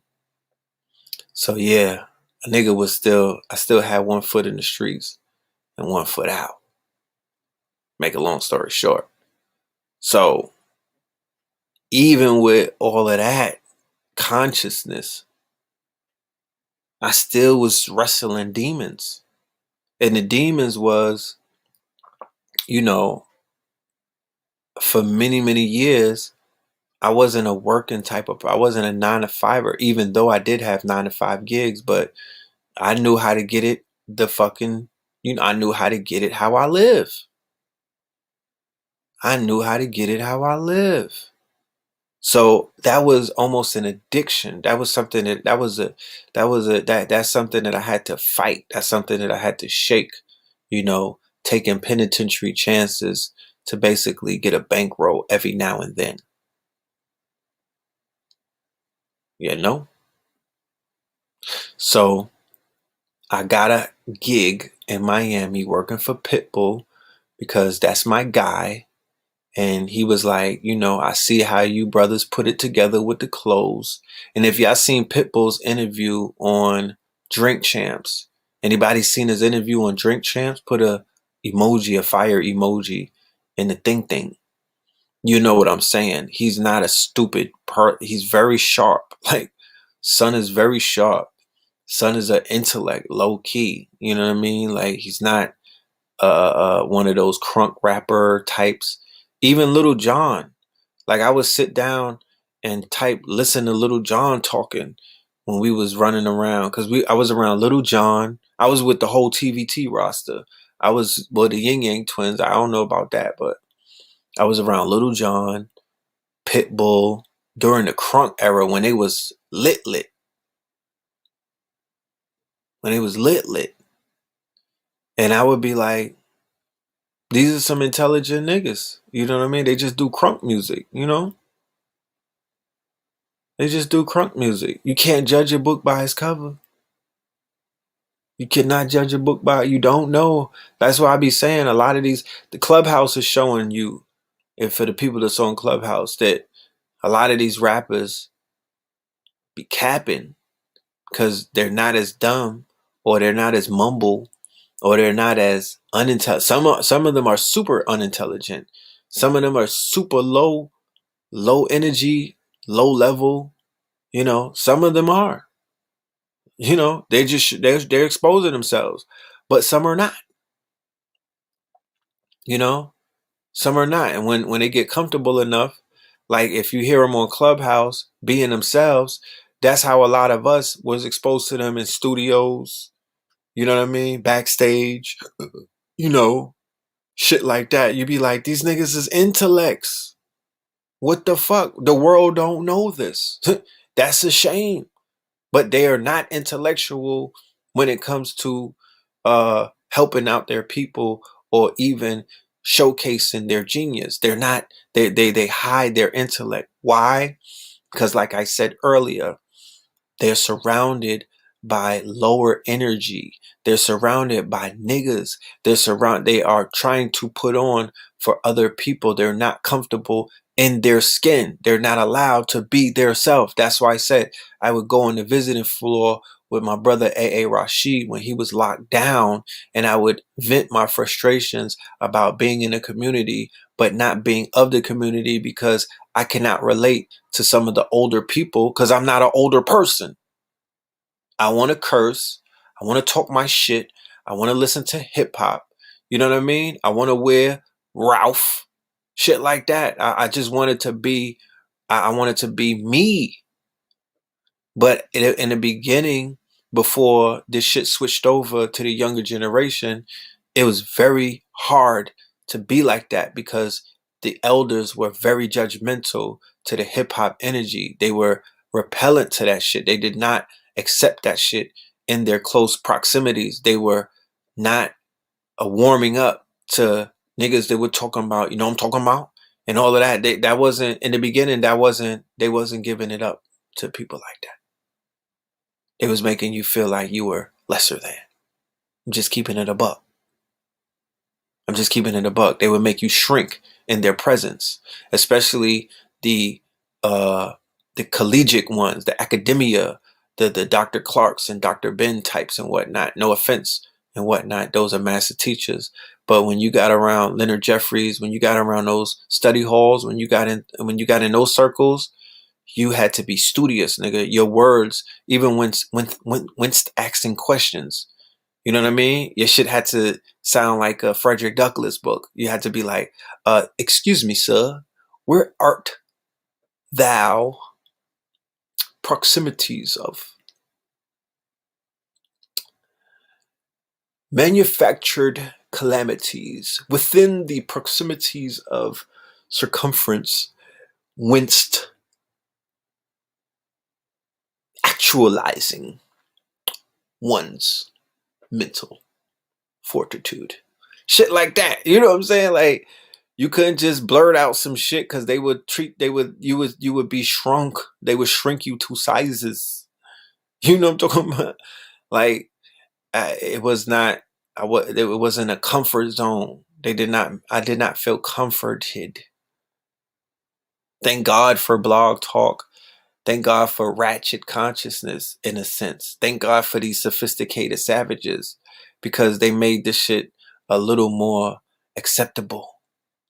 And because they made it more acceptable, we were able to save a lot of the knuckle draggers and the niggas in the trenches, because they heard the vernacular. They heard people that were speaking their language. They saw the drip, my niggas. They understood that these were one of them when they seen niggas on the big screen. They knew what it was. It was a magnetic force that pulled these niggas in when they seen niggas in Harlem popping off and doing what they do. It was like these niggas are familiar.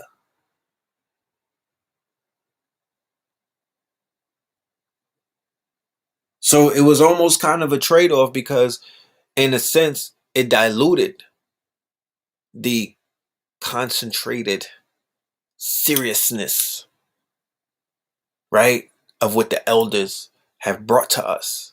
You know, you can say goodbye to the type of books that they've written before. Niggas was not going to produce books like that anymore. I don't think so. I don't think so. Because they don't think like that anymore, nor do they talk like that. So how could you write some shit if that's not where you're not in ciphers where they're having those type of intellectual conversations? You know? So there was a trade-off. There definitely was a trade-off. But that trade-off allowed our generation to comfortably fit inside of this puzzle piece. It did. You know? It did. And now y'all are here. And I could listen to a 8-year-old could listen to me.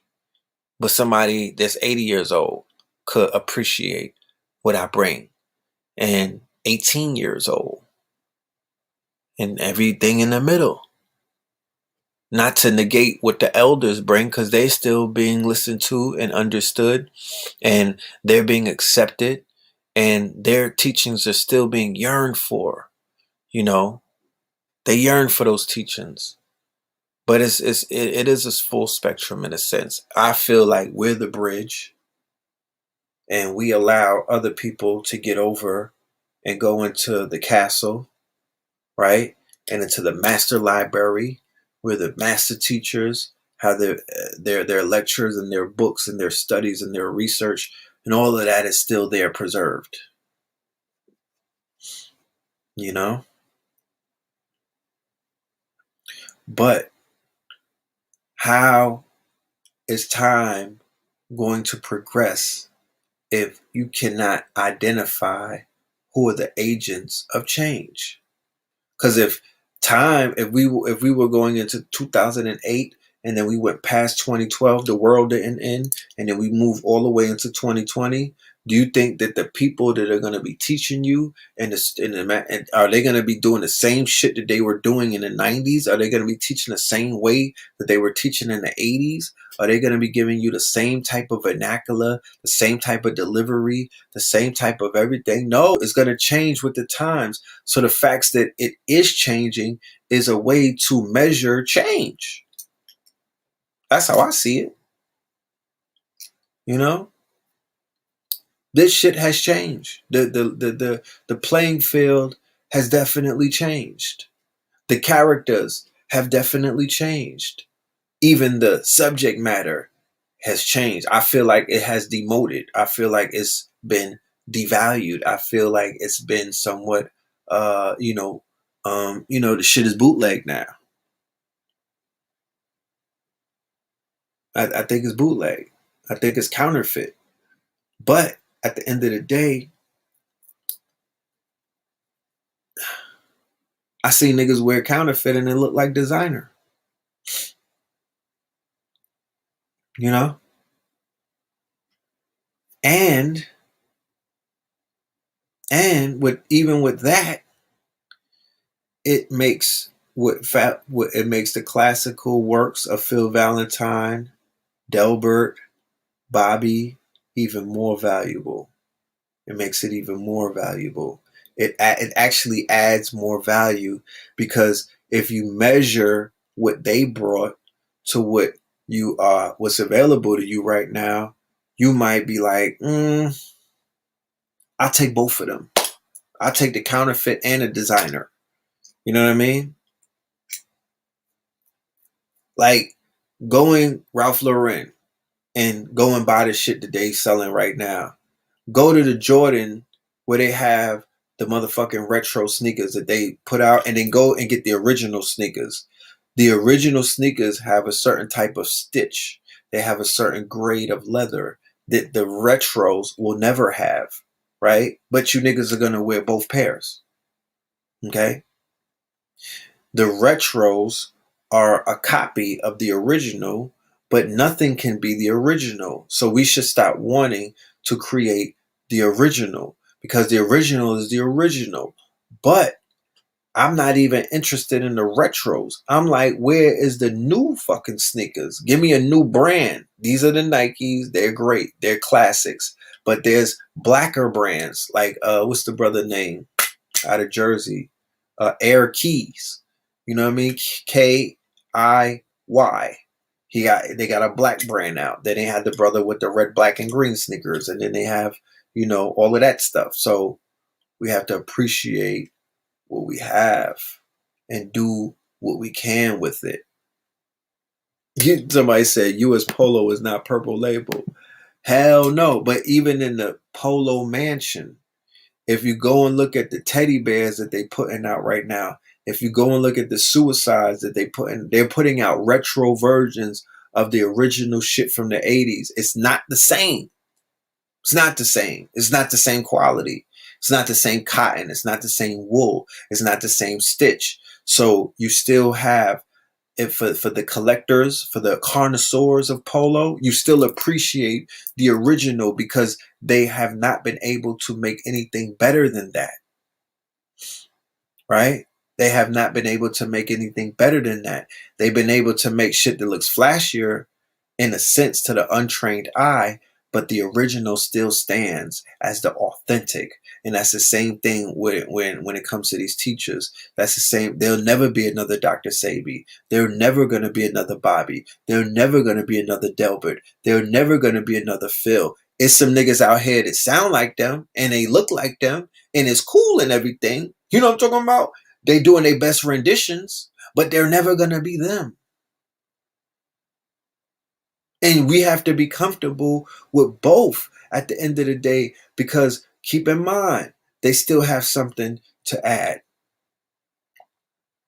You know, they did a remake of 21 Jump Street. Nigga, there'll never be a 21 Jump Street. They did a remake of a motherfucking what are they doing remakes of all of the original movies? They did a remake of the Honeymooners, nigga. There will never be an original Honeymooners. But for the people that come along, they only seen the remake. They don't even know about the original Honeymooners. They seen the Honeymooners with fucking Cedric the Entertainer. And they was laughing. They thought niggas saw a remake of Fat Albert.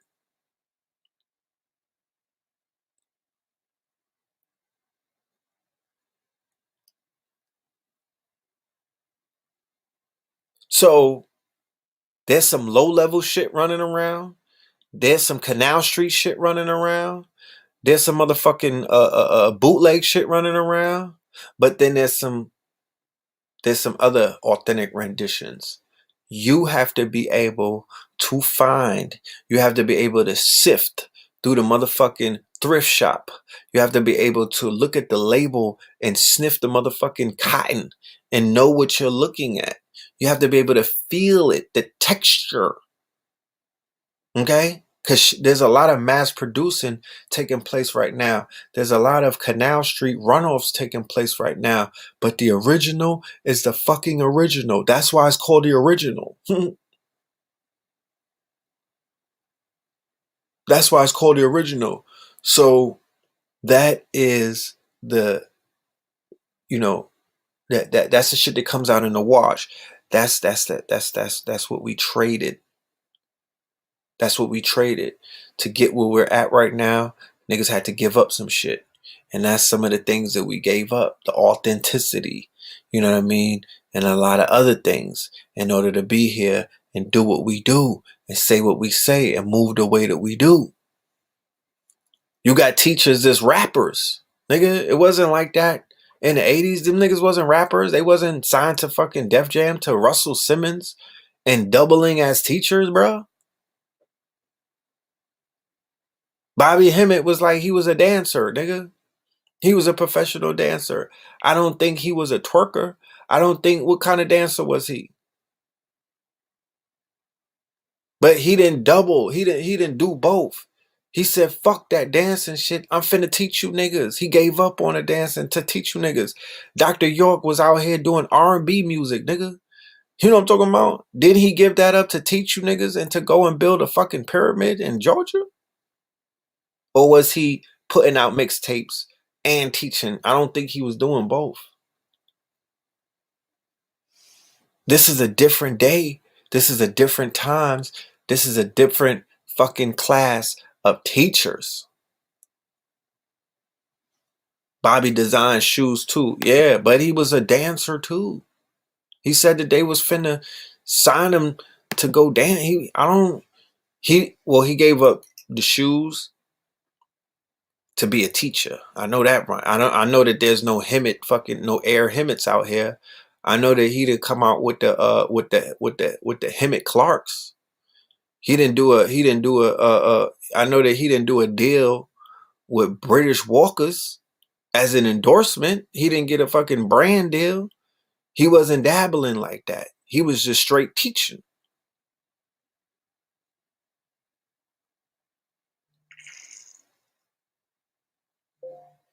Yeah, thank you all of the Cash Appers.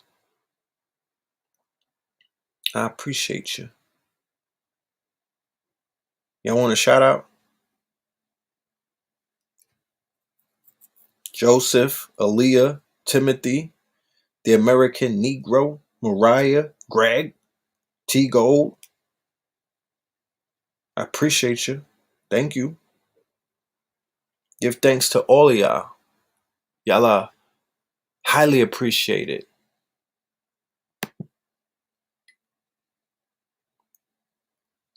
And Bobby Hemmit is a master painter, right?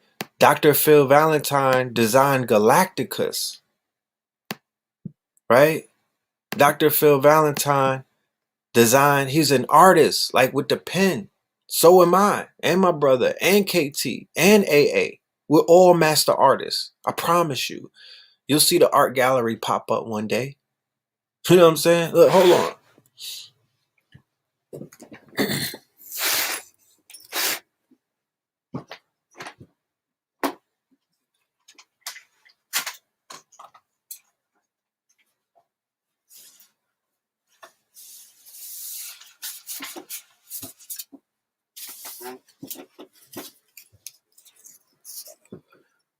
The ill thing about our generation is that we don't have to give up. We don't got to give up who we are, right? We don't got to give it up. You know what I'm saying? We're gonna make millions. We're gonna make millions off of our talents. We're gonna make millions off of our talent. We're gonna do it for the cold crush, for the people that couldn't do it. We're gonna make millions. This is Blue Pill. Blue Pill drew this when he was locked up, nigga. What did you do with your time? He did this with a pencil and toilet paper. Right? He did it with a pencil and toilet paper. I let him tell his story. So I don't have to give up my powers to teach the people. I don't have to choose one or the other. I'm gonna do it all. I'm gonna do it all. You know? And so many of us have already done it.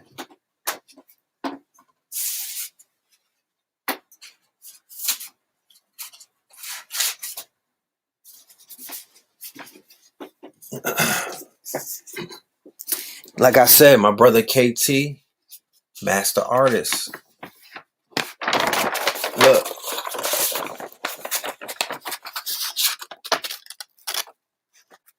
So you got the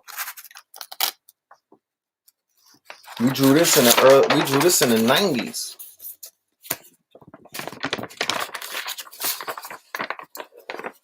What you talking about? I'm living out my art, bro. We're living out our art. Nobody had to tell us. Niggas didn't have to teach us what to do. Huh? You see, you got the rollie? What are you talking about? Niggas is Picasso's in the hood. Picasso's in the hood. When we drew the pharaoh with the Rolex and the tats, nigga, they was looking at us like, what are you doing? That don't go together. This is in the 90s. Yeah, detail. Super detail. Look at the detail.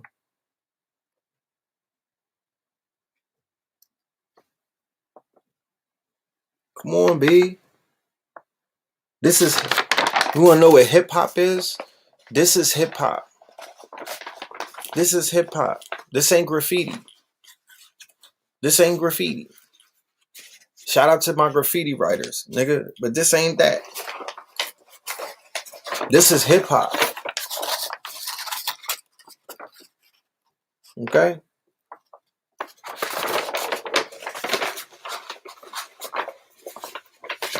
We did it without asking permission.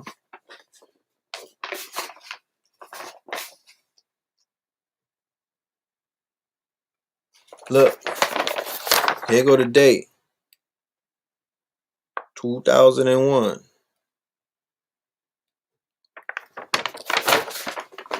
This blue pill shit right here. You know? No, this blue pill. This not KT. It's this blue pill. Right?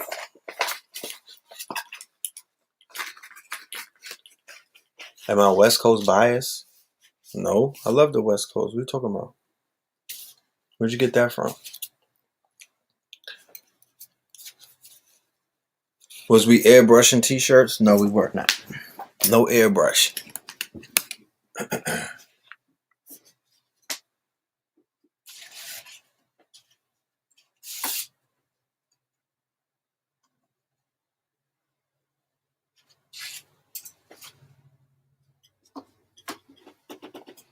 No airbrush.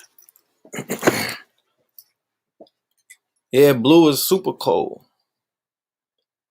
So when we get, when we get together with the right people, we can make the right things happen.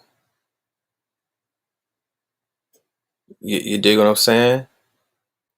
Black children, we need funding, because here it is, we have artists amongst us. We don't even know who we have amongst us because we don't have the budgets to satisfy, we don't have the resources. We have black people hating on other black people. We have people who have lesser talent that are in competition with people who are masters, and they stagnate and they stifle and they hide people from other people because of ego and shit like that. So the same way anything could have happened to me or that man in these streets from 2001, and you would have lost a talent amongst you. That's what I speak about, the black messiahs. You would lose a talent amongst you. I need y'all, if y'all gonna tap in with me, buy the ticket. It's $25. It's going to be on New Year's Eve. I'm starting at 10 o'clock. It's going to be on Zoom. 2020 year in review, right? So we could talk about the year in review and go into 2021 with a clear mind. You feel me? But we going into 2021, we really got to have the conversation about, because the money is here. They just cleared $50 billion for the PPP loans. So for this second time around, are we going to create LLCs that are going to get these children right? Are we going to create LLCs that are going to take some of the raw diamonds that we have and polish them into diamonds? And when I say raw diamonds, I'm talking about artwork like that, where we could take artwork like that and make millions, make it a commodity, make it something that's worth millions of dollars. Taking music, owning it, being owners, taking our masters, utilizing that to build a community, utilizing that to do things, because you're not going to do something with nothing. You're not going to do something with nothing. So we got to be able to show that we got something in order to create something. It starts with something. You know what I'm talking about? It starts with something. Niggas got to tap into their gifts and into their motherfucking talents and monetize that shit. Whatever the fuck you were sent here to do, like the movie Soul is talking about, whatever your contract is, whatever your gift is. The reason why I feel that I've been punished in life is because I was afraid to show my gift. All right? My hands were blessed, and I was afraid to utilize my hands. I didn't need no job. I didn't need nothing but to trust my hands to get me out of the fucking dirt.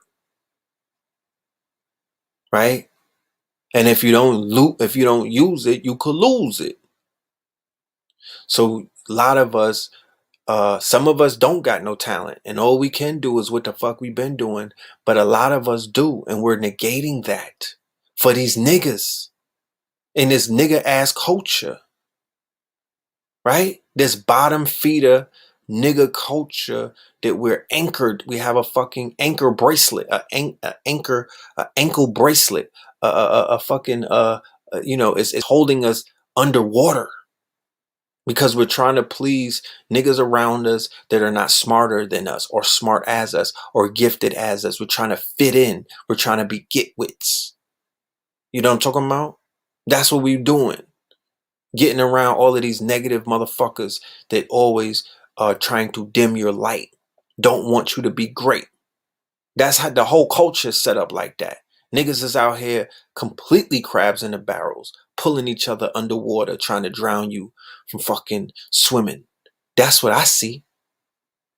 And then niggas is handing over their talents to these people like the movie Ma Rainey, where they out here buying your fucking songs for $5 and then selling them for $5 million.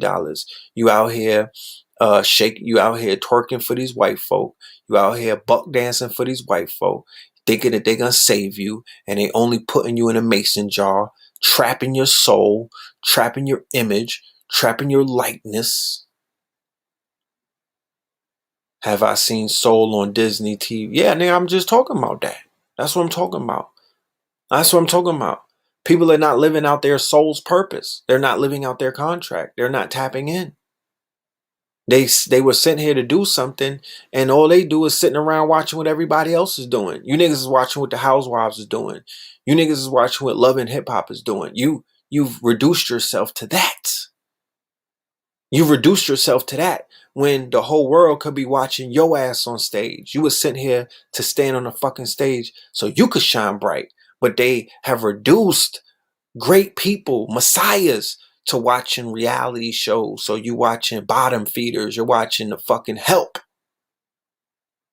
You watching the Kardashians. The Backyardigans.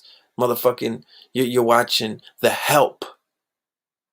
You've been reduced to that. You watching fucking Oprah Winfrey and Gail and stupid shit.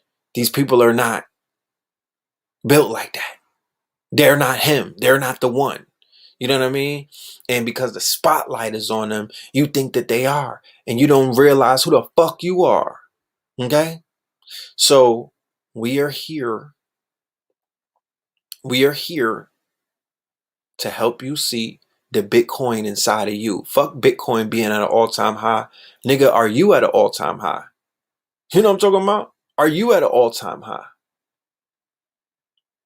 That's what you got to ask yourself. Are you at an all-time high? Are you on your Bitcoin shit, nigga? Are you rising up the fucking charts when they said that you couldn't? When they try to hold you back? When you crashed a few times and niggas didn't have confidence in you and sold you out?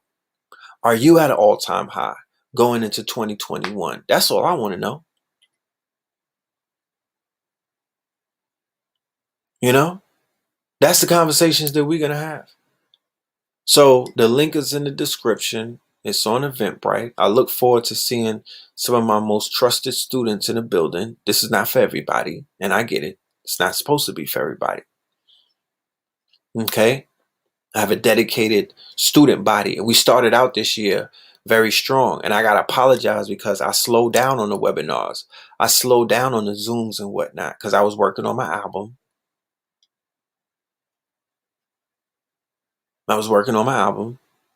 And I couldn't necessarily juggle too many things at once. You feel me? I was focused. But nigga, I'm back. You know what I'm talking about? I'm here to do the work. So if I'm going to sacrifice my downtime to do the research and to take time away from my babies, I'm expecting you to just go ahead and do what you need to do so we can make this a reciprocation. You feel me? Because I got information. We have to review the year.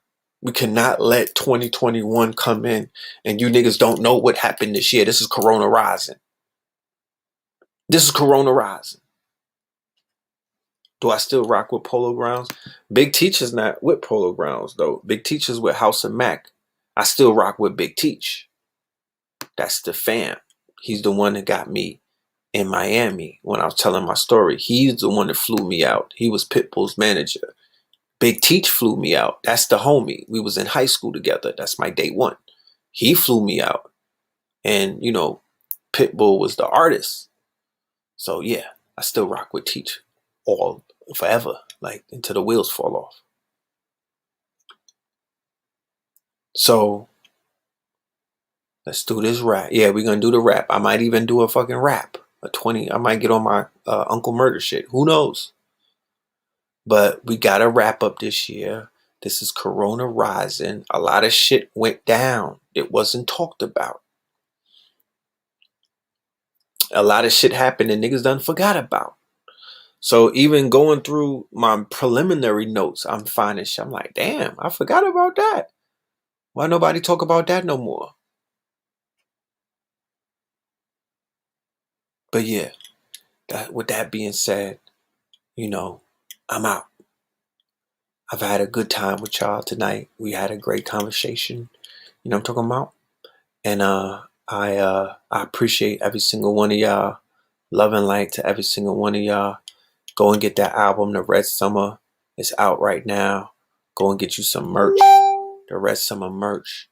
That's out right now. But definitely go and get that album. I'm signing all of the albums when I send them out. Yeah, It's a classic. The deluxe is coming out. That's another classic.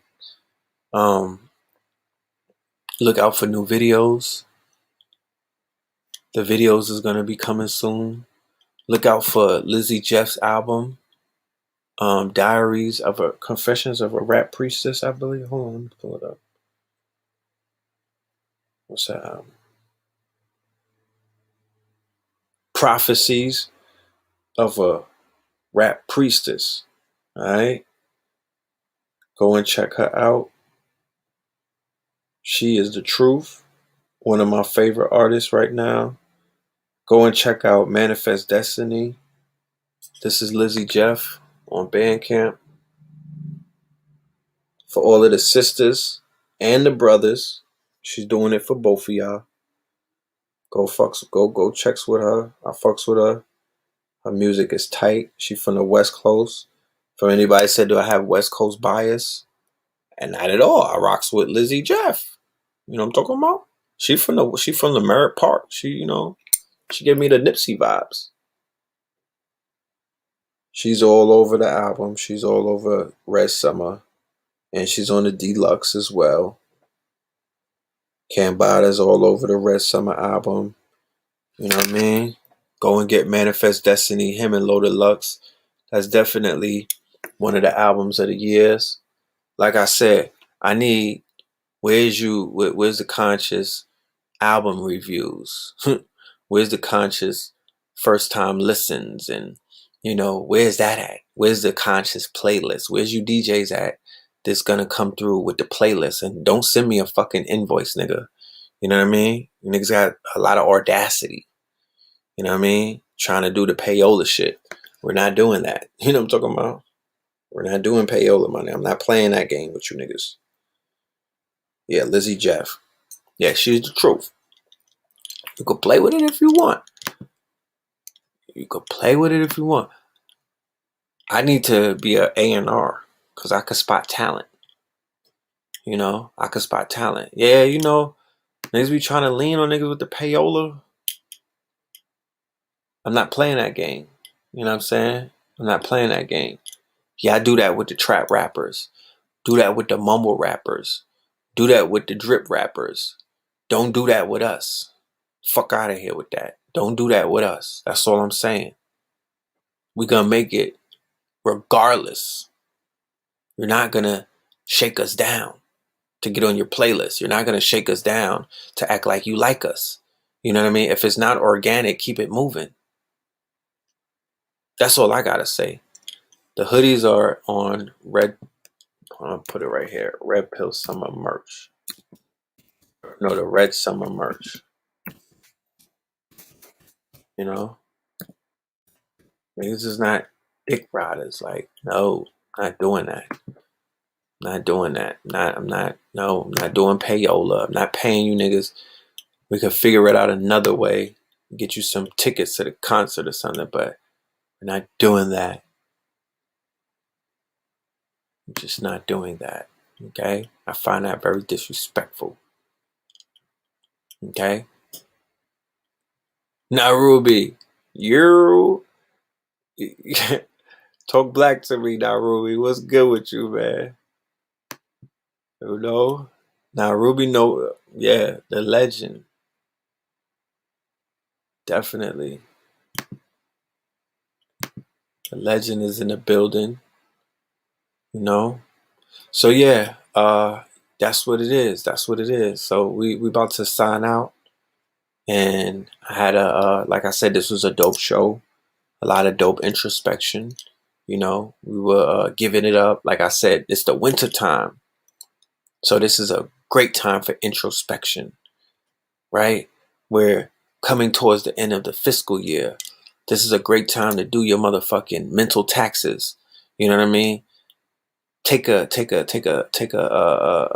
toll, or sit back, take a tote, my niggas, and just take an investment as to what happened this year. A lot has happened. A lot has happened. Let me drop the Eventbrite link real quick right here, because it's in the description, but you might not be able to see the description. So let me just go ahead and drop that right here. right in the chat. It's going to be in the chat right now. Bloop. There you go.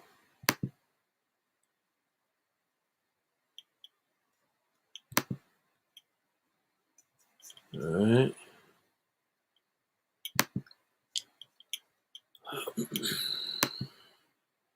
There's the Eventbrite information.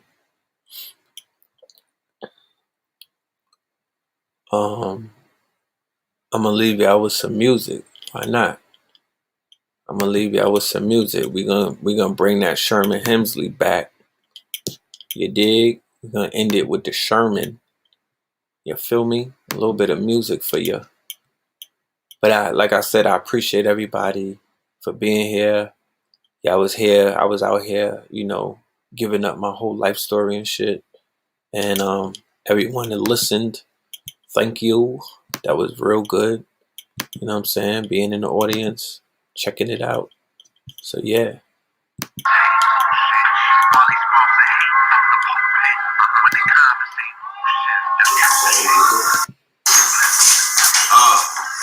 Islam.